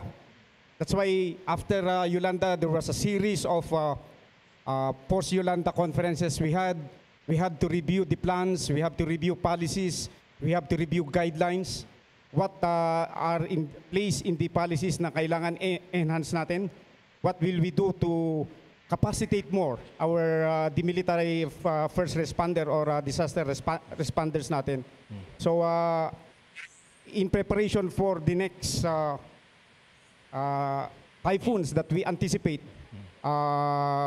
we have already made some plans like capacitating our responders to training and equipping them so that they can respond effectively sa mga disaster. Thank you, General. We have two other questions from the audience, but before that, Director, would you like to address? How has it changed policy-wise and practice-wise? I'd like to address the question by looking forward and learn lesson from what happened. If you noticed, General Katapang mentioned about preparedness from Metro Manila, and that is based on scenario. A scenario of a 7.2 and all the effects of an earthquake, including isolation, effects to bridges, lifelines. We have done that and used that as an example, and what I have presented today is just the first phase of what we're trying to do to develop all sorts of scenarios for all different hazards. Kasi po, pag hindi kayo nag-scenario, if it's general preparedness, your response will not be tested properly. So if there will be another Yolanda, we need to simulate the effect of a typhoon passing by Leyte or other towns and see which areas will be affected and areas that will not be. Those that will not be affected will help, and those that, of course, will be affected should really prepare. I think all of this hope for appropriate responses will only materialize if we have appropriate science-based scenarios, and that we will do. And those scenarios must be understood by everyone. Okay, thank you, Patricia. Thank you, General. Do we have any questions from back there? I hope the question from our colleague I think let's go from over there. from the local media Is there has been anyone from the addressed. local media who wants to ask a question? All right. Local media? Local media, right over there. Yes, sir. Your name and position and publication? Yes, I'm Mr. Roy Moraleta. I was once the anchor of IBC6 that until now has yet failed to get back to its feet. So I'm also publisher of a local paper, Headlines. And I would like to throw my question to the Major General, and perhaps maybe our General in Manila would consider this question. I would like to ask if there is specific provisions or protocols in the existing Republic Act regarding disaster response and reduction 2010 that were probably hindered you, the armed forces, to act immediately. That or maybe you have failed to really appreciate the extent of the strength of the disaster or the typhoon, that you also failed to really measure the extent of devastation that it will wrought, particularly in Leyte. What were the specific provisions that you have found that hindered you? And if there were provisions, what are your recommendations that would correct all these things? General, was the question clear? Was the question clear? Okay. Yeah, would you like to answer? Or would you like me to repeat the question? I understand the question very clearly. Okay. Tama po si Mr. Publisher, Yusman, na ang pagkakamali natin o ang kulang natin is yung first responder. You know, somebody has to take the lead. And we know the civilians, yung ating civilian leaders are equally affected. That's why ang marching orders ko ngayon is all soldiers will respond immediately. No need from orders coming from higher headquarters. I will invoke the, what you call the incident command system. Where there is an incident that occurred, anybody who is in that position o government employee can take charge immediately. So ang order ko ngayon, katulad ng pumutok yung Mount Mayon, ang order ko kay General Bong Bisaya is take charge. Take command of the situation. And then we will open up yung tinatawag namin na with the protocol. Nakausap ko na si General o Admiral Pama, who is the OCD chief. We are putting up the AFP OCD HADR Command and Control Center. We will immediately react kasi alam namin hindi makaka-react agad yung civilian authorities. And when the time comes na they are already ready to take over, we will give them the authority or to run the disaster response mechanism. Meron naman po kasi. So kung walang doktor kami. Kung walang engineer kami. Pag dumating na po yung mga doktor, mga engineer, yung mga DPWH, ibibigay namin yung trabaho sa kanila. Yun po ang ngayon ang order ko. Take charge of the situation, put up the incident command system, and when the local chief executives are in a position to take over, they will take over.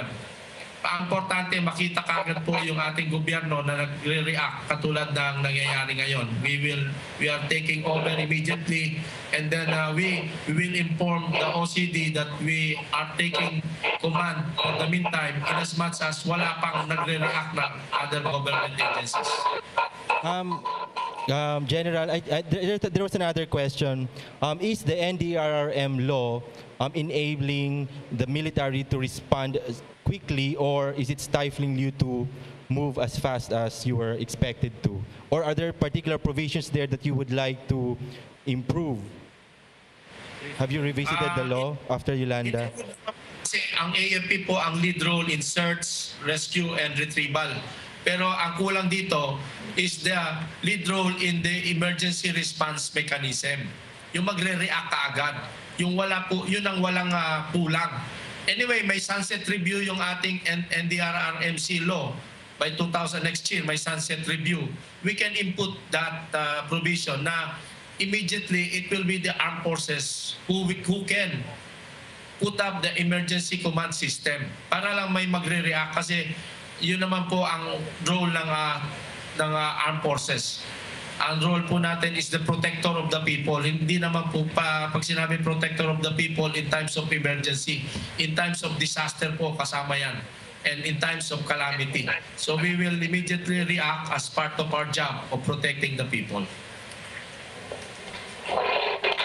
One last question from the floor, Patricia. One last question. We have Mark from the Department of Education here.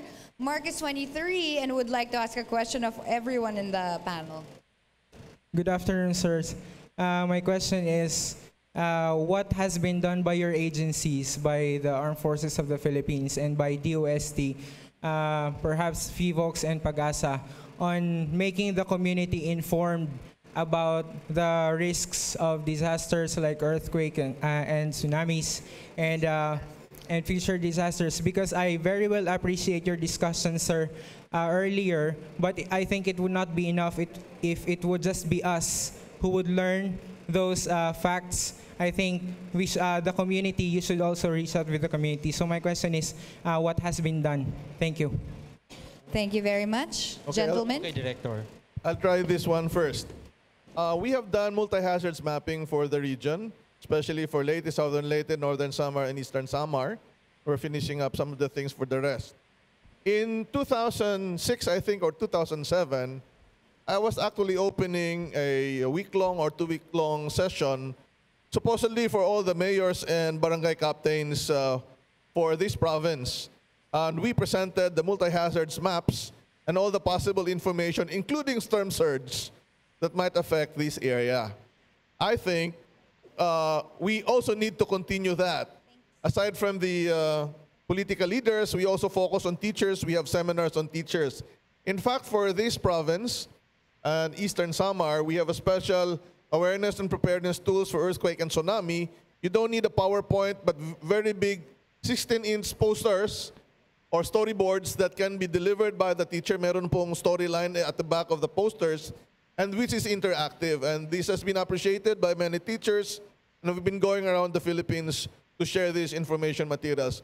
Marami pa po kaming awareness and preparedness seminars that will be conducted, but I think the issue is it's not simply us going down, but every organization, whether you're in government or not, should be really interested in developing a program of awareness and preparedness. We cannot do and spoon feed everyone, but there must be core trainers for each organization. I think that's the best thing to do. Aside from social media, of course, we can share information. Ang kailangan lang natin is, for example, for DepEd, to really have a core of trainers so that you can train the other trainers. Okay, thank you. On that note, thank you, Director Solidum and General Villarmino. General Katapang, would you like to give your parting shots before we let you go? Yeah, of course. Tama po yung sabi ng isang audience na kailangan talaga bumaba po sa barangay. That's why nung Unified Commander ako dito sa NOLCOM, which includes Central Luzon and Northern Luzon, yung mga governors po, after na manalo sila sa election, and they have a new set of barangay captains. Yung hanggang sa barangay captain po, may seminar on disaster response. Dapat po makababa po yan hanggang sa barangay. Kung yung barangay nyo po, hindi pa po nagkakaroon ng exercise o nagkakaroon ng pulong-pulong o meeting o information drive on how to react in times of disaster, ay nagkukulang po ang inyong mga local chief executives. Kaya kailangan po gagawin ng mga local chief executives nyo to prepare you up to the barangay level on how to react and to face the challenges, the war of the 21st century, which is climate change, that response, super typhoons. Yan na po yung gera na harapin natin. So dapat po, every soldier or every individual is like a soldier, prepared to face climate change, prepared to face yung mga super typhoons para hindi po tayo mawa one time and then sinasabi ko nga, parati tayong first time and last time. Kaya ang nangyayari sa atin, no, my first, my last, my goodbye. No? So, gawin natin na matuto tayo. Everybody, hanggang napakaliit na bata, alam niya kung anong gagawin in times of calamities. Salamat po. Thank you, sir. And hopefully not our last goodbye with General Katapang. Thank you very much, sir. And thank you very much to General Villarmino and Director Solidum. A final round of applause, ladies and gentlemen. Thank you very much, sir, and goodbye. Coffee will be available in the back. We'll be rolling a video while you do.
Nakatira po kami sa Osmeña, Marabot, Samar, sa tabi mismo ng dagat. Before ng bagyo, kampante lang po kami na hindi po kami wala pong mangyayaring masama kasi semento nga po yung bahay. Pero hindi ko po lubos akalain na pagkatas ng bagyo, wala na talaga kaming bahay. At first, parang wala lang sa amin yun eh. Hanggang sa unti-unting lumakas pa yung ulan, yung hangin, yung yero ng bahay namin natangay na. Mabilis talaga yung paglaki ng tubig. Parang sabi ko, oh my God, this is the end of the world na siguro. This is my last existence na talaga. Tapos pagtingin ko sa level ng tubig, mabilis talaga yung pagtaas. Tapos nang umapo na siya sa kesame namin, pumunta kami sa bubong namin, at saka doon parang nagsipagyakan kami. Natrap kasi kami sa loob ng bahay namin. Tapos yung mga puno, nung nagsimula na silang magtumbahan, hindi na kami makalabas sa bahay namin. Tapos nagpapanik na kami. Tapos yung ginawa na lang ng nanay ko, kasi matanda na siya, sabi niya na iwan nyo na lang ako, parang i-save nyo na lang yung sarili nyo. Tapos sabi namin, hindi namin yun kaya kasi alangan naman iwan namin siya. Tapos yung ginawa ng kuya ko, kahit maliit yung kuya ko, yung ginawa niya, talagang inalsa niya, kinargayan yung nanay ko para lang masave yung nanay ko. Instead na ako yung mag-comfort sa mama ko at saka sa bunso ko, ako na yung umiyak. Hopeless na talaga kami, parang ready na kami magpaano kasi taas talaga yung tubig. Tapos yung parang tumingin ka sa labas.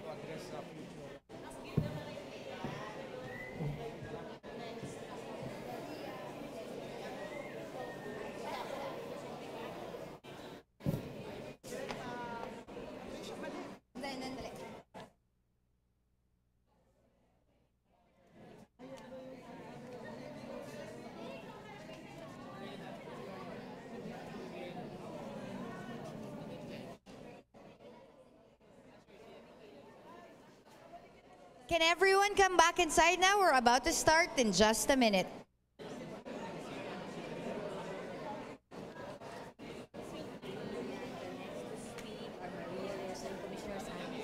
The next to speak is Maria Ressa and Commissioner Sanyo. Everyone, please come back inside.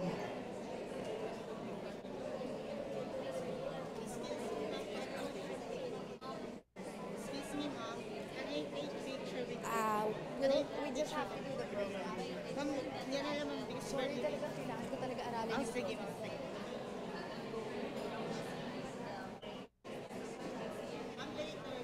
Yes.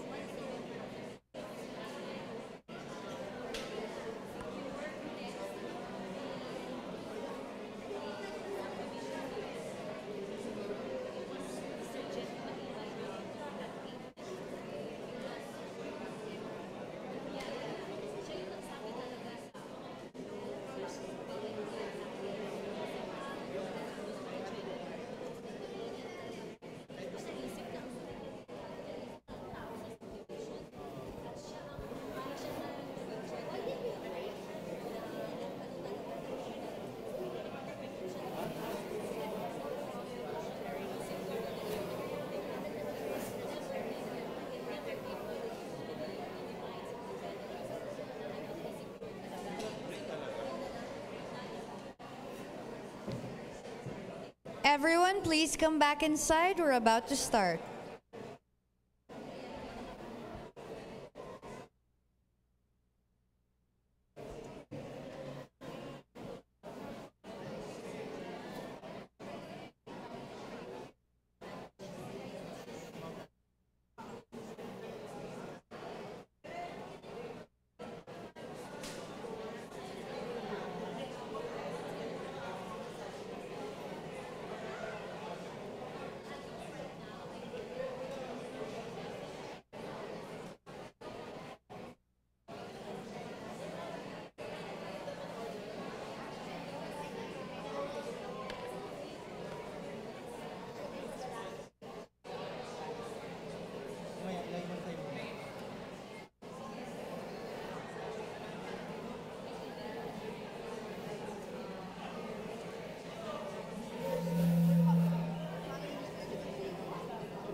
please take your seats.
Ladies and gentlemen in the back, please take your seats.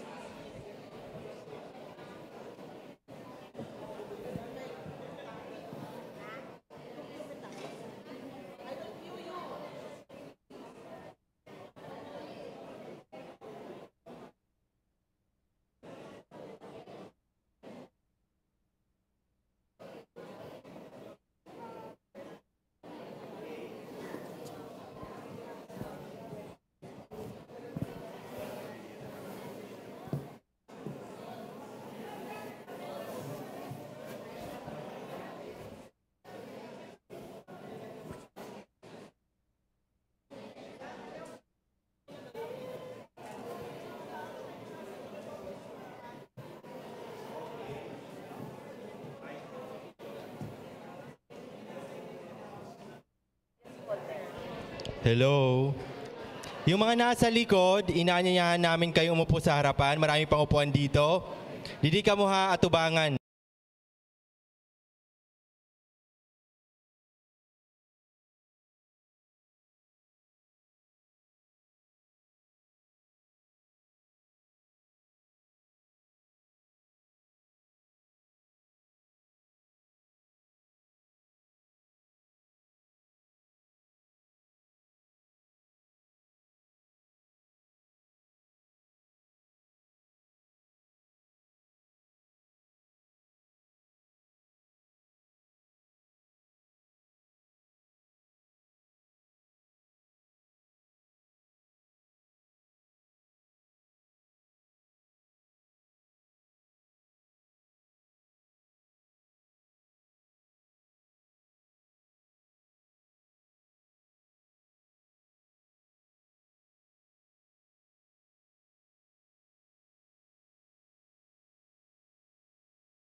Come on up.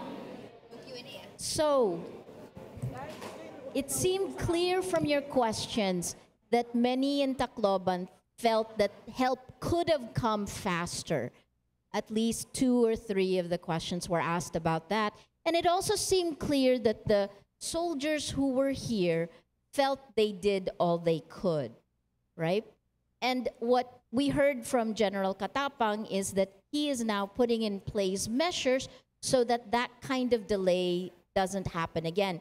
He also, if you listen to what he said, had some hints about the things we all need to do. And I think this is where I'll come in. You don't want to live through what you lived through, and we only watched what you went through. But in doing that, it made us even more certain that what General Katapang was talking about and what Director Solidum was talking about in terms of scenarios, we think that scenarios are only something officials should do. It isn't. Every single one of us has to do the scenarios. And that's where I'll come in. How many of you have heard of Project Agos? So let me introduce you to Project Agos. First, before I go into this one, can we take a look at your tweets and how we're doing in our communities? Let's graph. Hashtag 2030 now. You've been tweeting all day. Have we already pushed New York out? And how are your communities forming? This is community building, right? Each one of you have the people who are tweeting.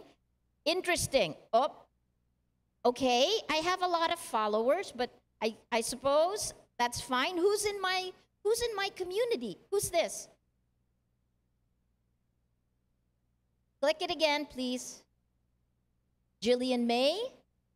She raises her hand. Stand up and say hi. Jillian May has also been tweeting. Who's this? Oh, Rappler. Thank God, Rappler, you're there. Who's this? Meryl. I know Meryl is sitting in the front row. This one? Okay, this is the Rappler segment, obviously. Let's go find non-Rapplers. Who's this? This is called a boundary spanner, connecting different communities, right? So this seems to be a Rappler community connected to this. PH+SocialGood has been live tweeting from New York. So PH+SocialGood is that. Who's this? Neely Majumder. Is that somebody here? I've seen his tweets all day, so I think this may be a foreigner following us on the live stream. Who's this? Mashable. So the community of Mashable, which was in the center of the map at the beginning of the day, is now off to the side, and Tacloban has taken it. I'm looking for Jed Cortez. Who's this? Because he was so big, Cecil LaGuardia. Cecil LaGuardia is there from World Vision. Last look for Jed. I think he ran out of batteries. Nanette Liberal Abuan. Where are you, Jed? Who's this? Okay. Jed, you're not an influencer anymore. Then the second thing is, where are your pledges? Hashtag the world I want. Remember when we left, there were maybe 35 pledges when we left? Let's look at that again now. Now we're at a total of 351 pledges. Wow. People love or at least understand each other. Hashtag the world I want. I pledge to save the Mother Earth by reducing, recycling, and reusing. Hashtag the world I want. The world I want is a world free of crime, hunger, and disaster. Oh, I like this one. This is a Rappler reporter. The world I want is where all elected, appointed officials are servants and leaders, not lords. The world I want, where our taxes work for us. Ateneo jumped in. The world I want is where nobody has to go through their troubles alone because we're all there for each other. We'll keep going back to this. Keep tweeting, hashtag the world I want. It's kind of a wish. It's like wishing on a star, isn't it? But when we see it, the first thing to making anything a reality is to see it, say it, visualize it. And from there, that's where we will go to Project Agos. Project Agos was a dream 2 years ago because we decided that everyone on social media was doing so much during disasters, but it wasn't connected to what government was doing top down. And what we wanted to do was to try to use technology, right? to use technology to try to create it, to link them both up so that in language, you connect the loop. So that what you tweet goes to NDRRMC or to DILG and they can respond right back to you. Let me show you what it looks like. Let me turn it on. Here we go. So this is Project Agos. Three terms. I just want to remind you what they are. What is a physical social network? Each of us has our social network, right? So each of us has our family and friends. Physical yun. Your social network. You trust them, they trust you. What is social media? Social media is just your family and friends without boundaries of time and space. Social network on steroids. That's another definition of social media.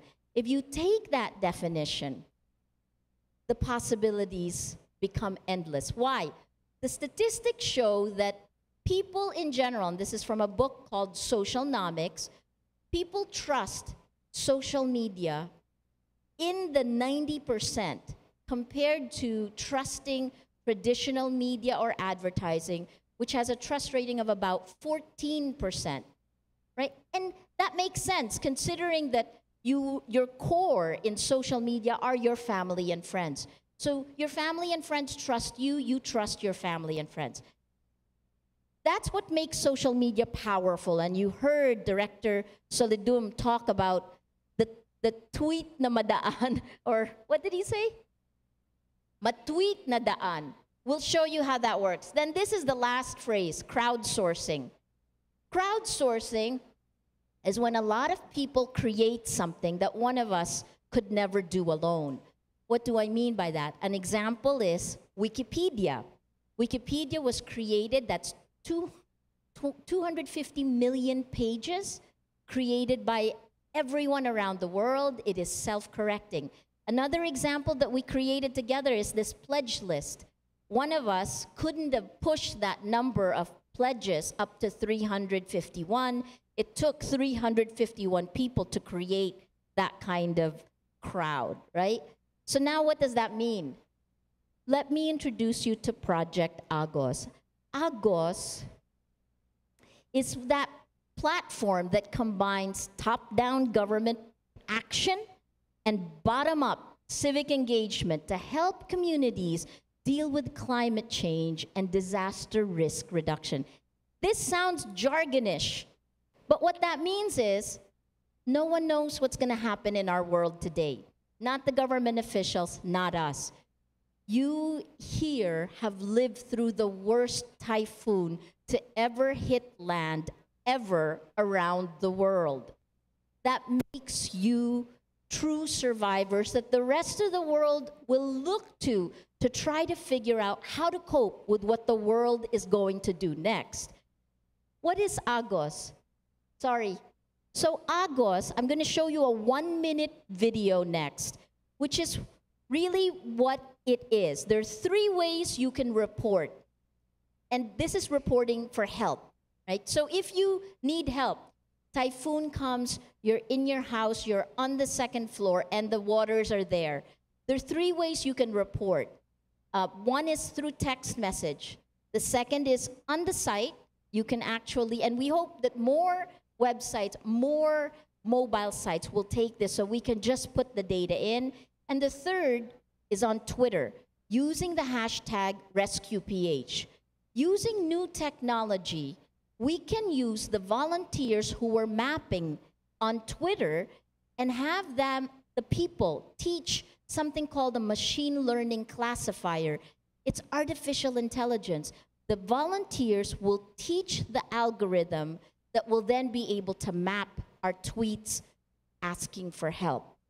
Now that platform is directly connected to the first responders, the police, the military, the local government, NDRRMC, and we'll show you what that looks like. This video that you see is all done by the crowd. The video itself was shot in 2013 by someone, a man who was standing on top of his house shooting the video.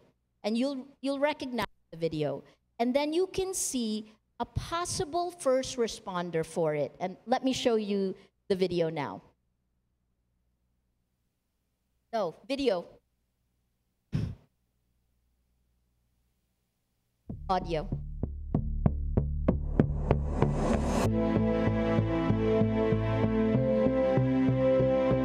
Do you remember this?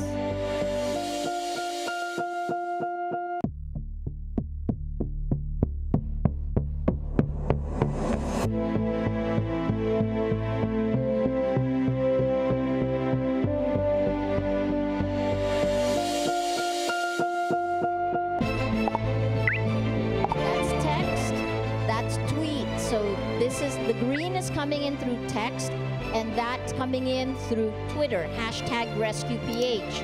Then, this is a first responder coming in, right? Who can then respond immediately once they get the tweets coming up.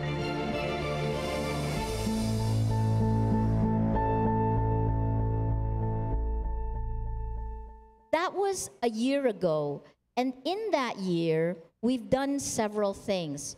We've pushed out the platform, and every typhoon, we've done we've learned lessons for every single one.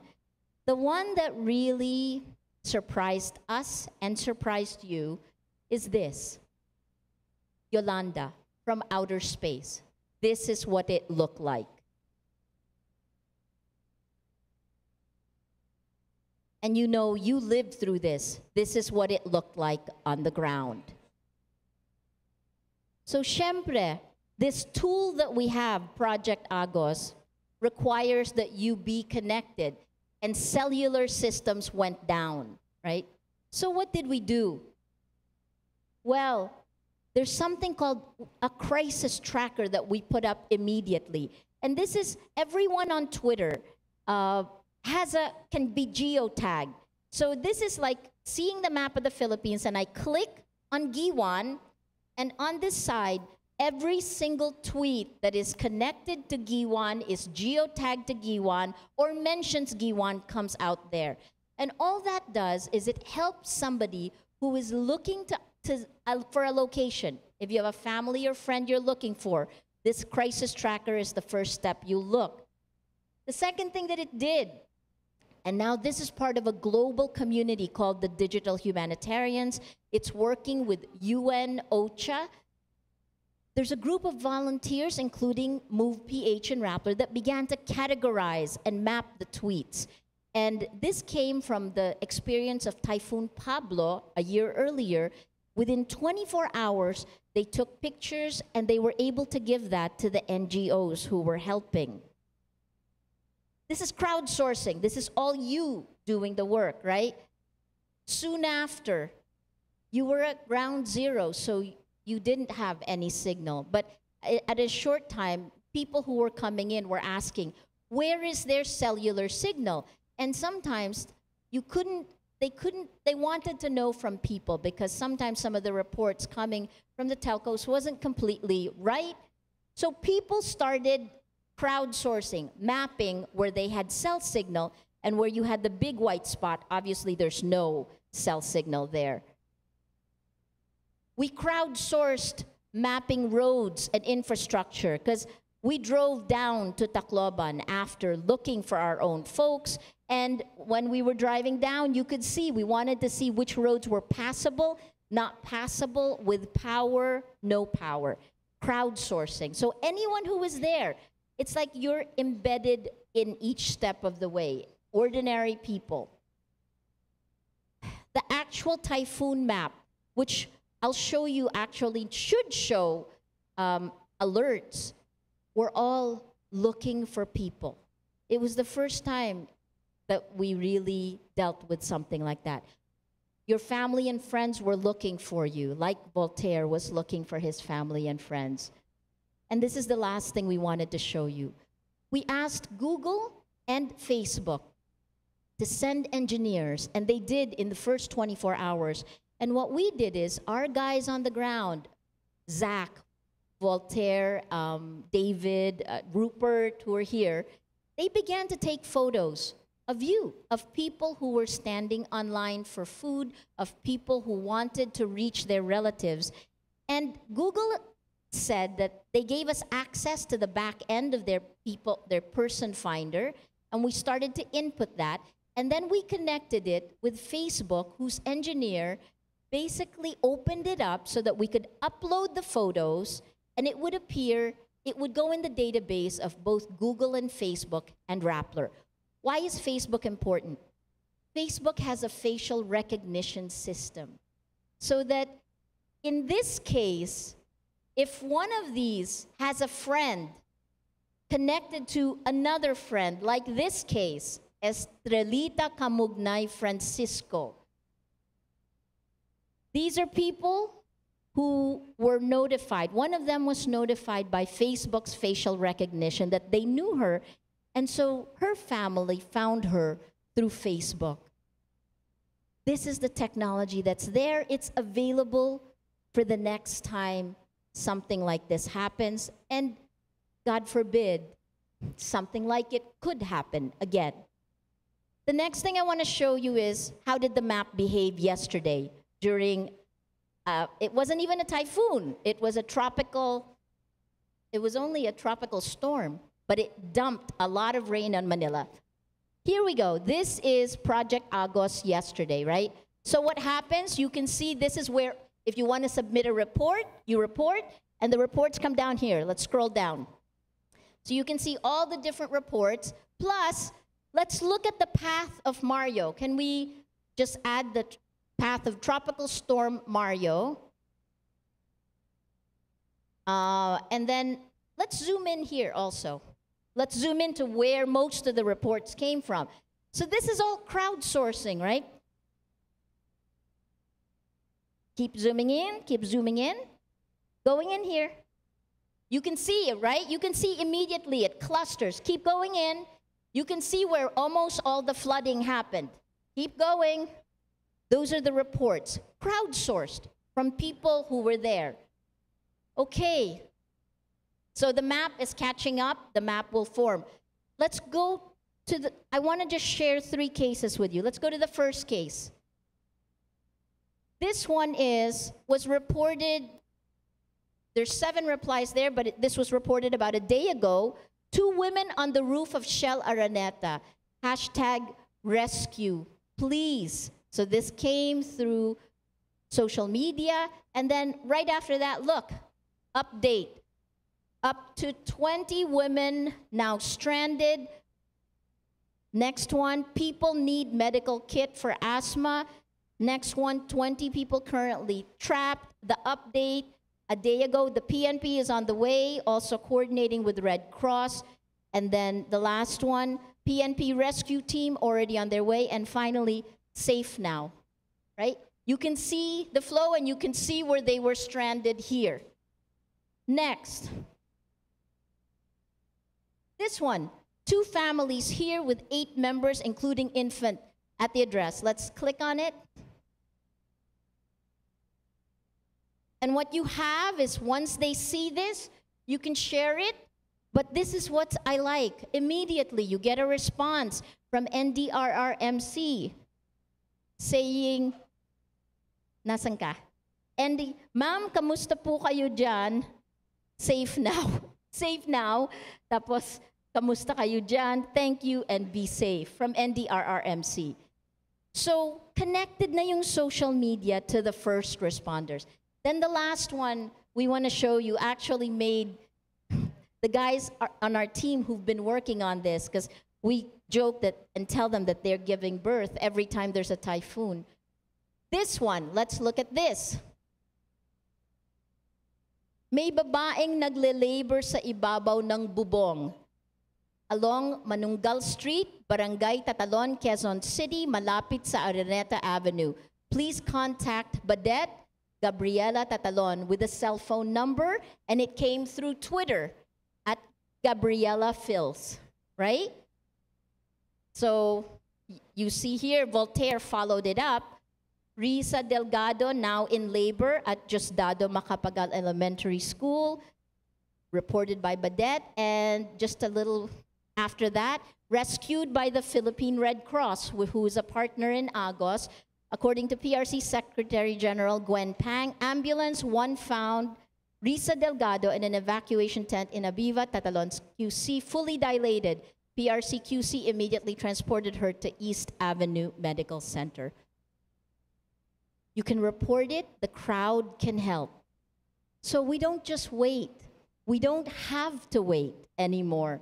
We can actually work with the people, because obviously government is also overwhelmed. Here's the last part. Let me go back to the presentation.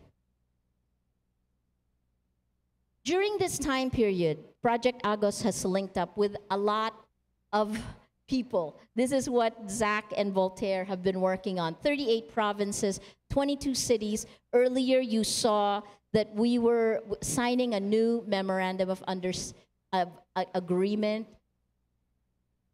There's so much more. Remember, do you know how many local government units there are in our country?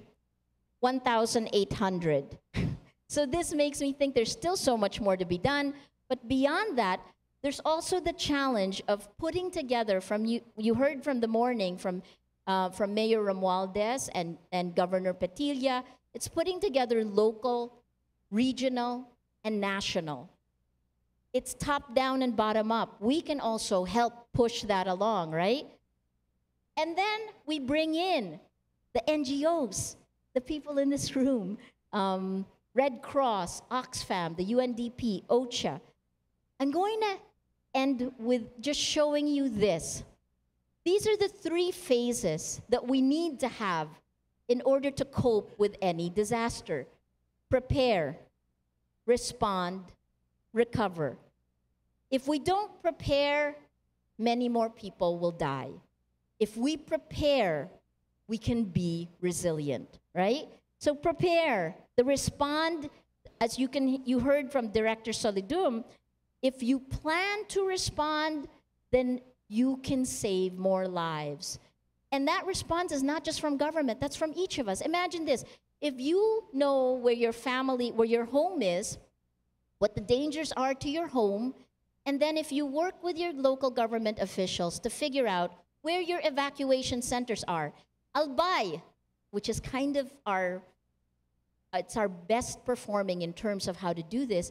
The homes in Albay actually, they have a list of their evacuation center, the people in their evacuation group, and even the people who will cook when they're in the evacuation center. I'm going to leave you with a very short video. It runs 1 minute. This is what happened during Typhoon Glenda. We joke and say Glenda is always a typhoon, but Typhoon Glenda had prepare, it had response, and it had recovery. Let's show the video. Typhoon Glenda, known internationally as Ramasun, intensifies as it moves closer to the Bicol Samar area Tuesday.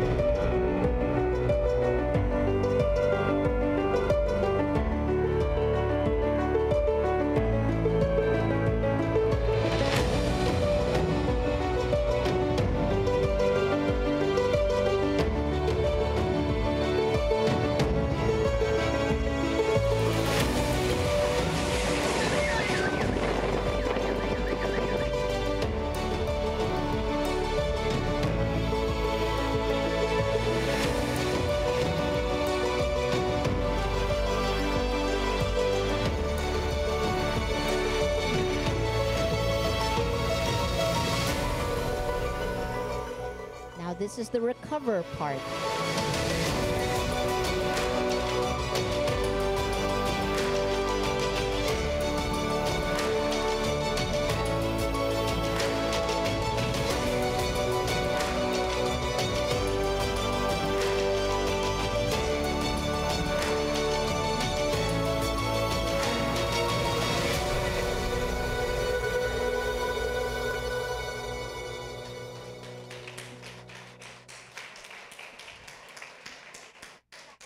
Prepare, respond, recover.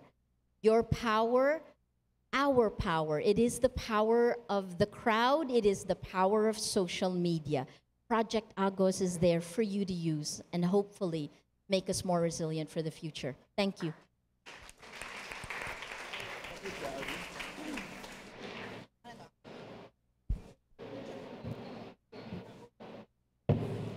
Thank you, Maria.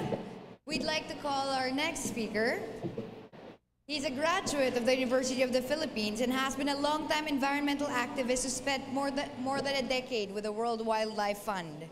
He was appointed commissioner of the Climate Change Commission in 2010 and is now the head negotiator of the Philippines in the United Nations Framework Convention on Climate Change Conference of the parties every year.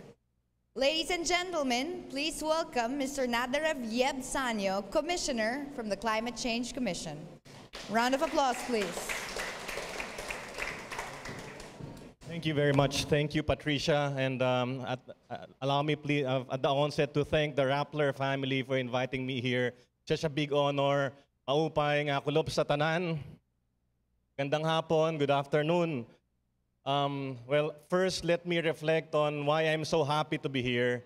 Kasi pinag-uusapan natin yung napaka-importanting issue ng climate change. And I was so glad to hear the AFP Chief of Staff declare climate change as the enemy of the state. Ang ganda nun, ang ganda nung ganong mindset. Because indeed it is an enemy that we all must recognize. Know your enemy. No? But also, we must know ourselves. And in this particular discussion, kanina narinig natin at pinaliwanag ni Stacy yung hashtag, the world I want. That is basically what I would like to discuss this afternoon, the world I want. And this is how we proceed. Now, no one will ever forget, no? Sino kayang makakalimot ng November 8, 2013? I don't think no one will ever forget, at least for a long time, what happened on November 8, 2013. And 3 days after, Yolanda, I was given the honor to speak on your behalf, to speak on behalf of the Philippines at the United Nations Climate Conference. I will always be known as the guy who cried on TV. But I was there and I appealed to the whole world, especially to world leaders, to respond to climate change and take urgent action dahil napaka-importante nitong laban na ito. Also, during the time that Yolanda hit the Philippines, and Maria, kanina sinabi ni Maria, this is the strongest typhoon ever to make landfall in the history of humanity. So this is off the charts. This is a typhoon that we have never seen before, but more of it will come. When Yolanda hit Tacloban, my own brother was here in this very city, and my brother AG, who's also a Rappler Dumor awardee, survived the storm. He was in downtown Tacloban, and after surviving, he bravely helped recover the bodies of the dead. At wala ho siyang training. I don't think many of us have training on how to recover bodies, but many of you did that. Many people rose to the occasion, and truly I look at my brother as a hero. And I look at many of you as the real heroes of our time, everybody who works tirelessly on the ground to make people's lives better, NGOs, the media, young people, everybody, government, the military, all of you are the heroes of our time. Now, when we talk about heroes, ibig sabihin, we need someone to save us. And we need a lot of saving. Now let me and that means we have some problems. Now let me summarize our problems in 3 words. I like these 3 words because they all start with the letter A. Madaling tandaan. These are avarice, arrogance, and apathy. Ano yung avarice? Avarice is extreme greed. Arrogance is the exaggerated sense of self-importance. And all of these have shown us a kind of development that has been destroying the planet, driving more people into poverty, and destroying the moral fabric of society. And apathy, I will borrow the words of Robert Swan, is the first person to reach the North Pole and the South Pole by foot. And he said, The greatest threat to this planet is the belief that someone else will save it.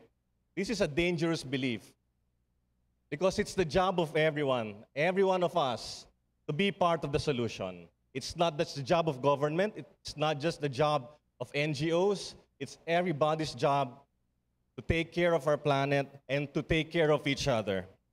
Now, these are all bad things. Although all of these letter A's are bad things, let's talk about something good. And this is the 4th day of the Social Good Summit. I would now assume that everybody understands what a social good means. Sana, no? Because that would be tragic if you don't understand what a social good means. We're talking about stuff that benefits the largest number of people in the best possible way. Now, that sounds like genuine democracy, right?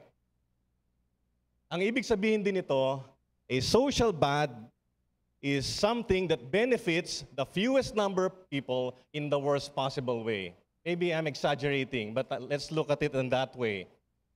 And we're very familiar with bad stuff.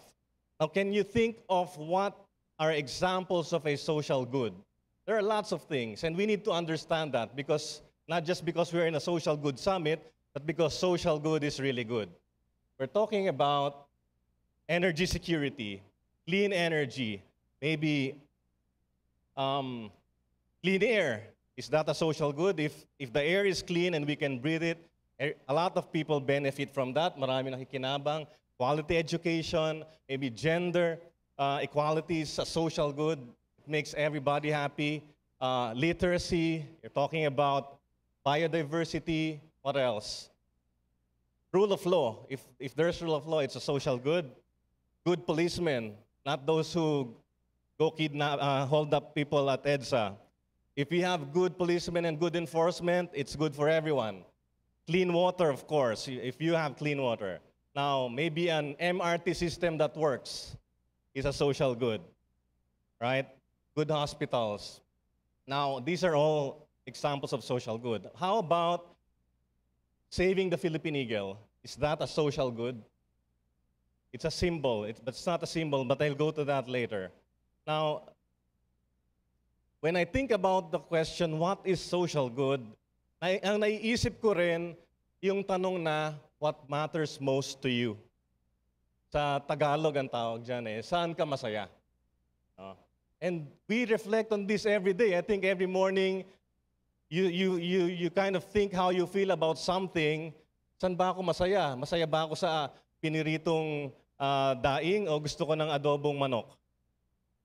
Diba? Saan ka masaya? And we think about this. Now, just keep this in mind because happiness, especially happiness and well-being of everybody is a social good. Tandaan nyo, happiness. I'm not talking about money here or a big house or a fancy car. I'm talking about real happiness. Okay? Keep that in mind and we'll go back to that. Now, 4 days ago, I just arrived from a trip to the Arctic. Sino na po sa inyong nakapunta sa Arctic? So, a lot of people were asking me, malamig ba? Diyos ko naman, no? It was really cold. But it's the end of the summer, so it's not negative 40. No? But it was cold. That's why I had to wear these dry suits. Just in case you fall accidentally into the water, you will go in shock in 2 minutes. So we were required to wear these dry suits. And it was that cold. Now, the scenery was astonishing. It was among the most amazing things I've ever seen in my life. But the Arctic is something that's also disappearing before our very eyes. No? It leads me to feel that there's some sense of sadness when I see this. No? And it's mind-boggling. But also what's mind-boggling about the place I went to is that it had the fastest internet on Earth. Ayaw niyo maniwala? 160 Mbps, faster than any country. This was, yeah. You know why? Because Svalbard is so close to the North Pole that it can see all of the 14 polar orbiting satellites. And the Norwegian Space Center invested tons of money for the fastest internet on Earth because they're uploading data, satellite data, to NASA. So They invested a lot. And so I was, believe it or not, I was downloading a 25 megabyte file. I downloaded it in 5 seconds. Di ako makapaniwala. But it was fantastic. Now, what we see today, what we have today, are tools that make us see the world in a different way, in a very powerful way. We have tools, just like what Maria and many other speakers have already told us. We have a lot of tools at our fingertips, and we can have those tools, and that's where I went to, that's that little circle there. We have the tools to have a clearer, a better understanding of the planet and even of the universe. See? But this particular image also shows us that it's not a very good picture for this part of the world because the ice is melting really fast. Now, when we talk about the Arctic, this is the future. And when we talk about these tools, and when we talk about 160 Mbps of internet, that's the future happening right now, happening today. It's quite amazing. But there's a big but. But we are also seeing a lot of changes that are not so good. And that's a fact. Every natural living system in the world today is in decline. You name it. Rivers, oceans, lakes, forests, coral reefs, mangroves, wildlife, mammals, amphibians, reptiles. Even the top of the world in the Arctic, it's not good. It's really becoming really bad.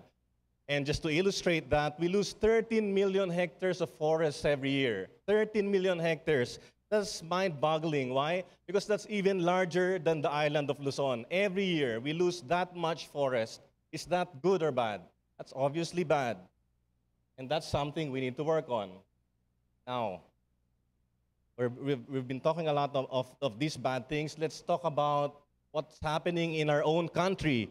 90% of our fish stocks have been depleted. So that's why it's hard to buy fish. Punta kayo sa palengke, ang hirap bumili ng isda na maayos, at kung meron ka makitang maganda na medyo malaki, napakamahal. Diba? And that's an old study, 1996. It's probably worse now. Now, we also know that fish spawn and breed in coral reefs. This is alarming. We have only 1% of our coral reefs in excellent condition. But what's more alarming for me is nobody is alarmed. 1%. No? And these are in very remote areas like Tubataha in Palawan, very remote areas. And forest, only 3% of our, what you call the virgin forest remain. 1 million hectares remain out of the 30 million hectares. Another sad story. And we've been talking about protecting the environment earlier. If we have more forests, it will allow us to be more resilient to storms, to flooding, and all of these disasters. But this is the story for our forests. And look at Cebu City. Cebu City has 1% forest cover. Cebu province, I'm sorry. Now the mangroves as well are disappearing. And the Philippine eagle, supposedly a proud symbol of our country, and I had the fortune of shooting it with a camera, not with a gun, last May in Mount Apo. But it was a very sad experience for me because I know that I would be one of the last people who will ever see this beautiful creature. Because as few as only 180 remain in the wild. Some of them are on this island, Leyte, and on Samar. A lot of them are in Mindanao, but they are very few. Para mailigtas natin yung Philippine eagle, which is a social good as you agreed, we need to come up with more social good. Why? We need to protect its habitat.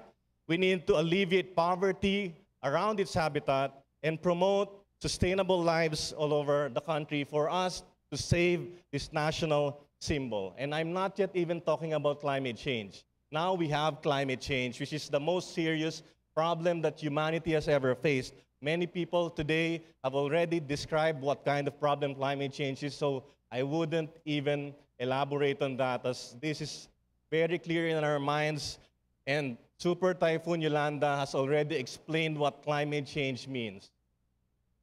Now, I'll go back to why I went to the Arctic.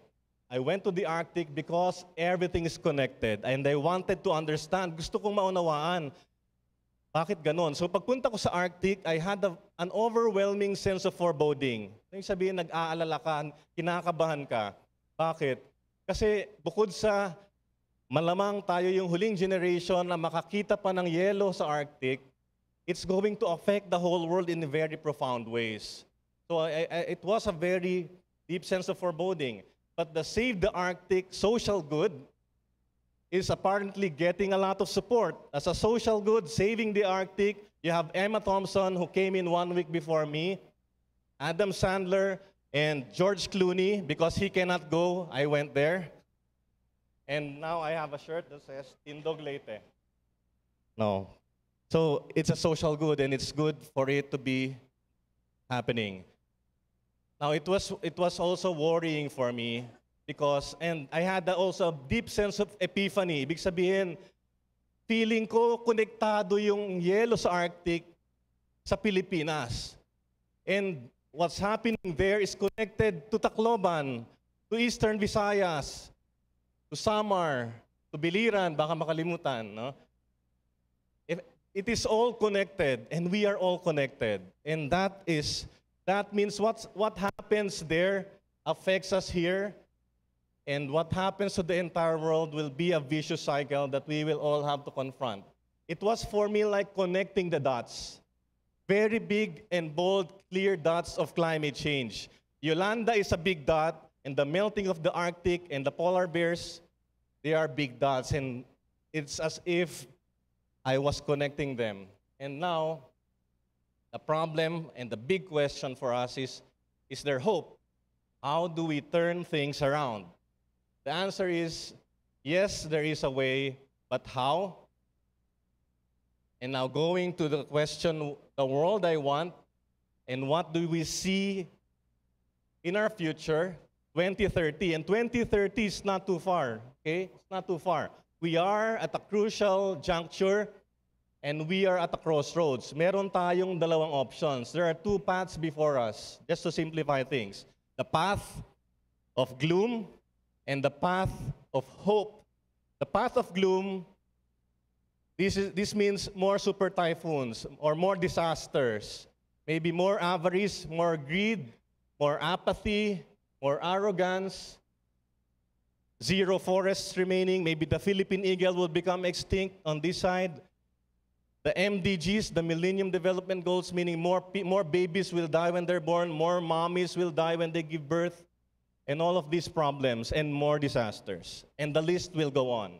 On the path of hope, we will have universal education for elementary pupils all over the Philippines. We have gender equality. We will have reduced risk to disasters. We will save the Philippine eagle.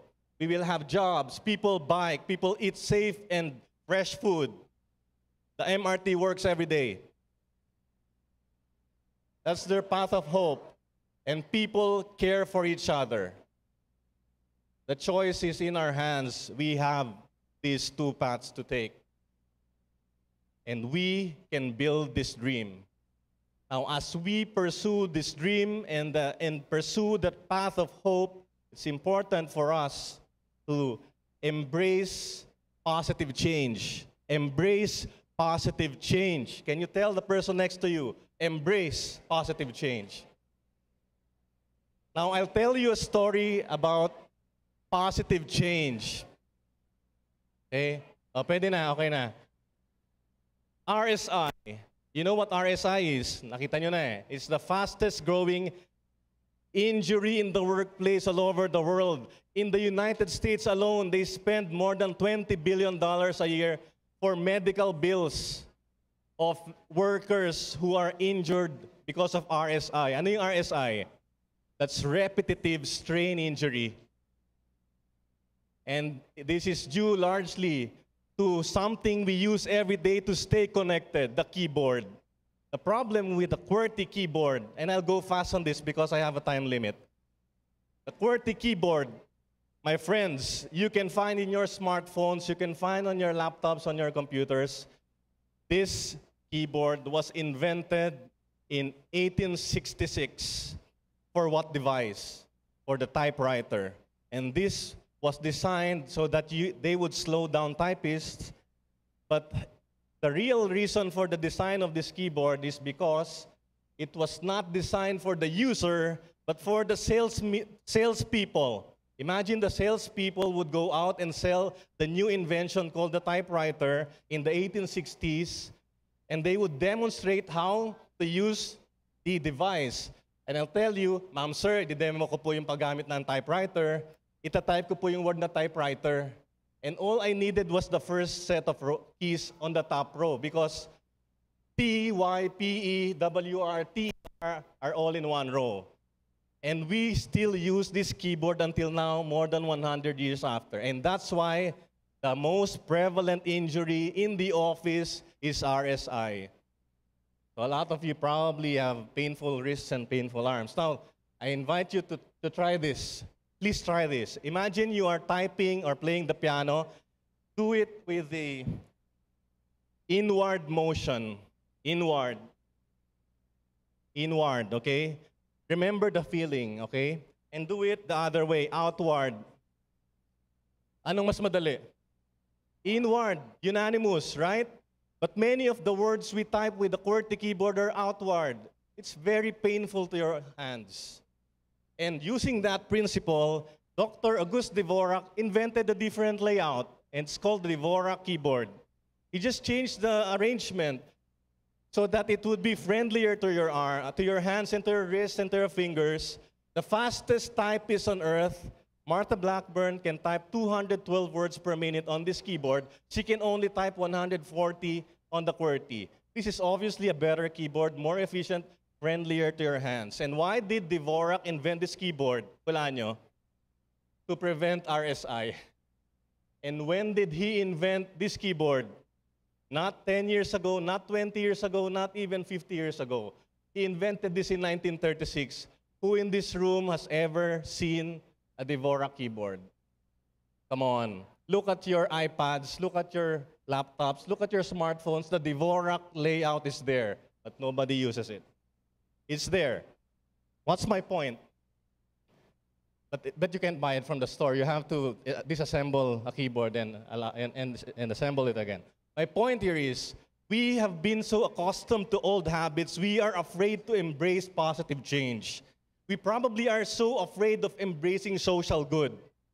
And that's a problem, because do you want social good? Do you want change in our society? Then we must become courageous and embrace positive change. For us to solve the environmental crisis, we have to do that. And embracing positive change can solve the environmental crisis. It requires us to have a different mindset, thinking out of the box, and we need a lot of that.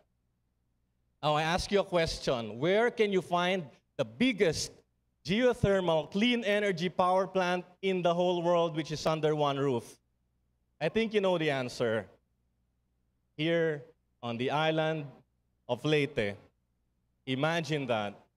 The biggest clean energy facility in the world. Now I wonder where the 700 megawatts go. Alam niyo po, karamihan sa 700 megawatts is tinatransmit papuntang Metro Manila to the Luzon grid through cables, especially through a submarine cable that runs from Samar to Sorsogon. These are expensive cables. Unfortunately, the cables can only transmit 500 megawatts. And what do we do with 200? We waste it. It just goes out as steam. Sayang, no? Kasi hindi natin matransmit. What a waste. What if we change things? What if... And the problem with that is because you transmit electricity from here to Metro Manila over thousands of kilometers, you find something funny in your electric bill. It's called systems losses. Now, data, as we have proven every day, is easier and cheaper to transmit. Why don't we bring all of those data-intensive industries to this region? All of those BPOs, every single business that relies on data, bring them here, and that will boost the local economy. of this region. We will see this region emerge from impoverished to the new hub of economic growth in the country. Just imagining. I'm just imagining, as Dr. Salidum said. But transformative change is important. Transformative change is something we want, especially after every disaster we face. But what we need is happiness. Kailangan masaya tayo. But to be happy, we also need to stay connected. So connectivity is very key. Now, I want you to reflect on what Maria has told you about Project Agos. There's one other powerful thing about the gadgets we have. Did you know that your smartphones, well, particularly the new ones, they can measure barometric pressure? Do you know that? They can measure temperature, and they can measure humidity. Every new smartphone can do that. And the power of that is you can actually contribute to experts, to technologists who analyze the data, and you can send them some blurb telling them that it's actually sunny where I am, or the wind is blowing very hard here, or there's a storm right where I am, and they analyze that together with all of the data that your phone sends to us, to those servers. And that's powerful because it allows meteorologists to forecast weather more accurately. And that's powerful. And Maria has alluded to this very important crowdsourcing. And I like to emphasize the word crowd. Do you know why I'm so passionate about a lot of things, especially passionate in the belief that we can solve climate change? Because of the crowd. I don't think, sorry to say, I don't think world leaders will solve climate change. Sorry. But the crowd will. Because every clean energy power plant out there, the crowd will fund it. Every person who wants to build a home after a disaster, the crowd will fund it.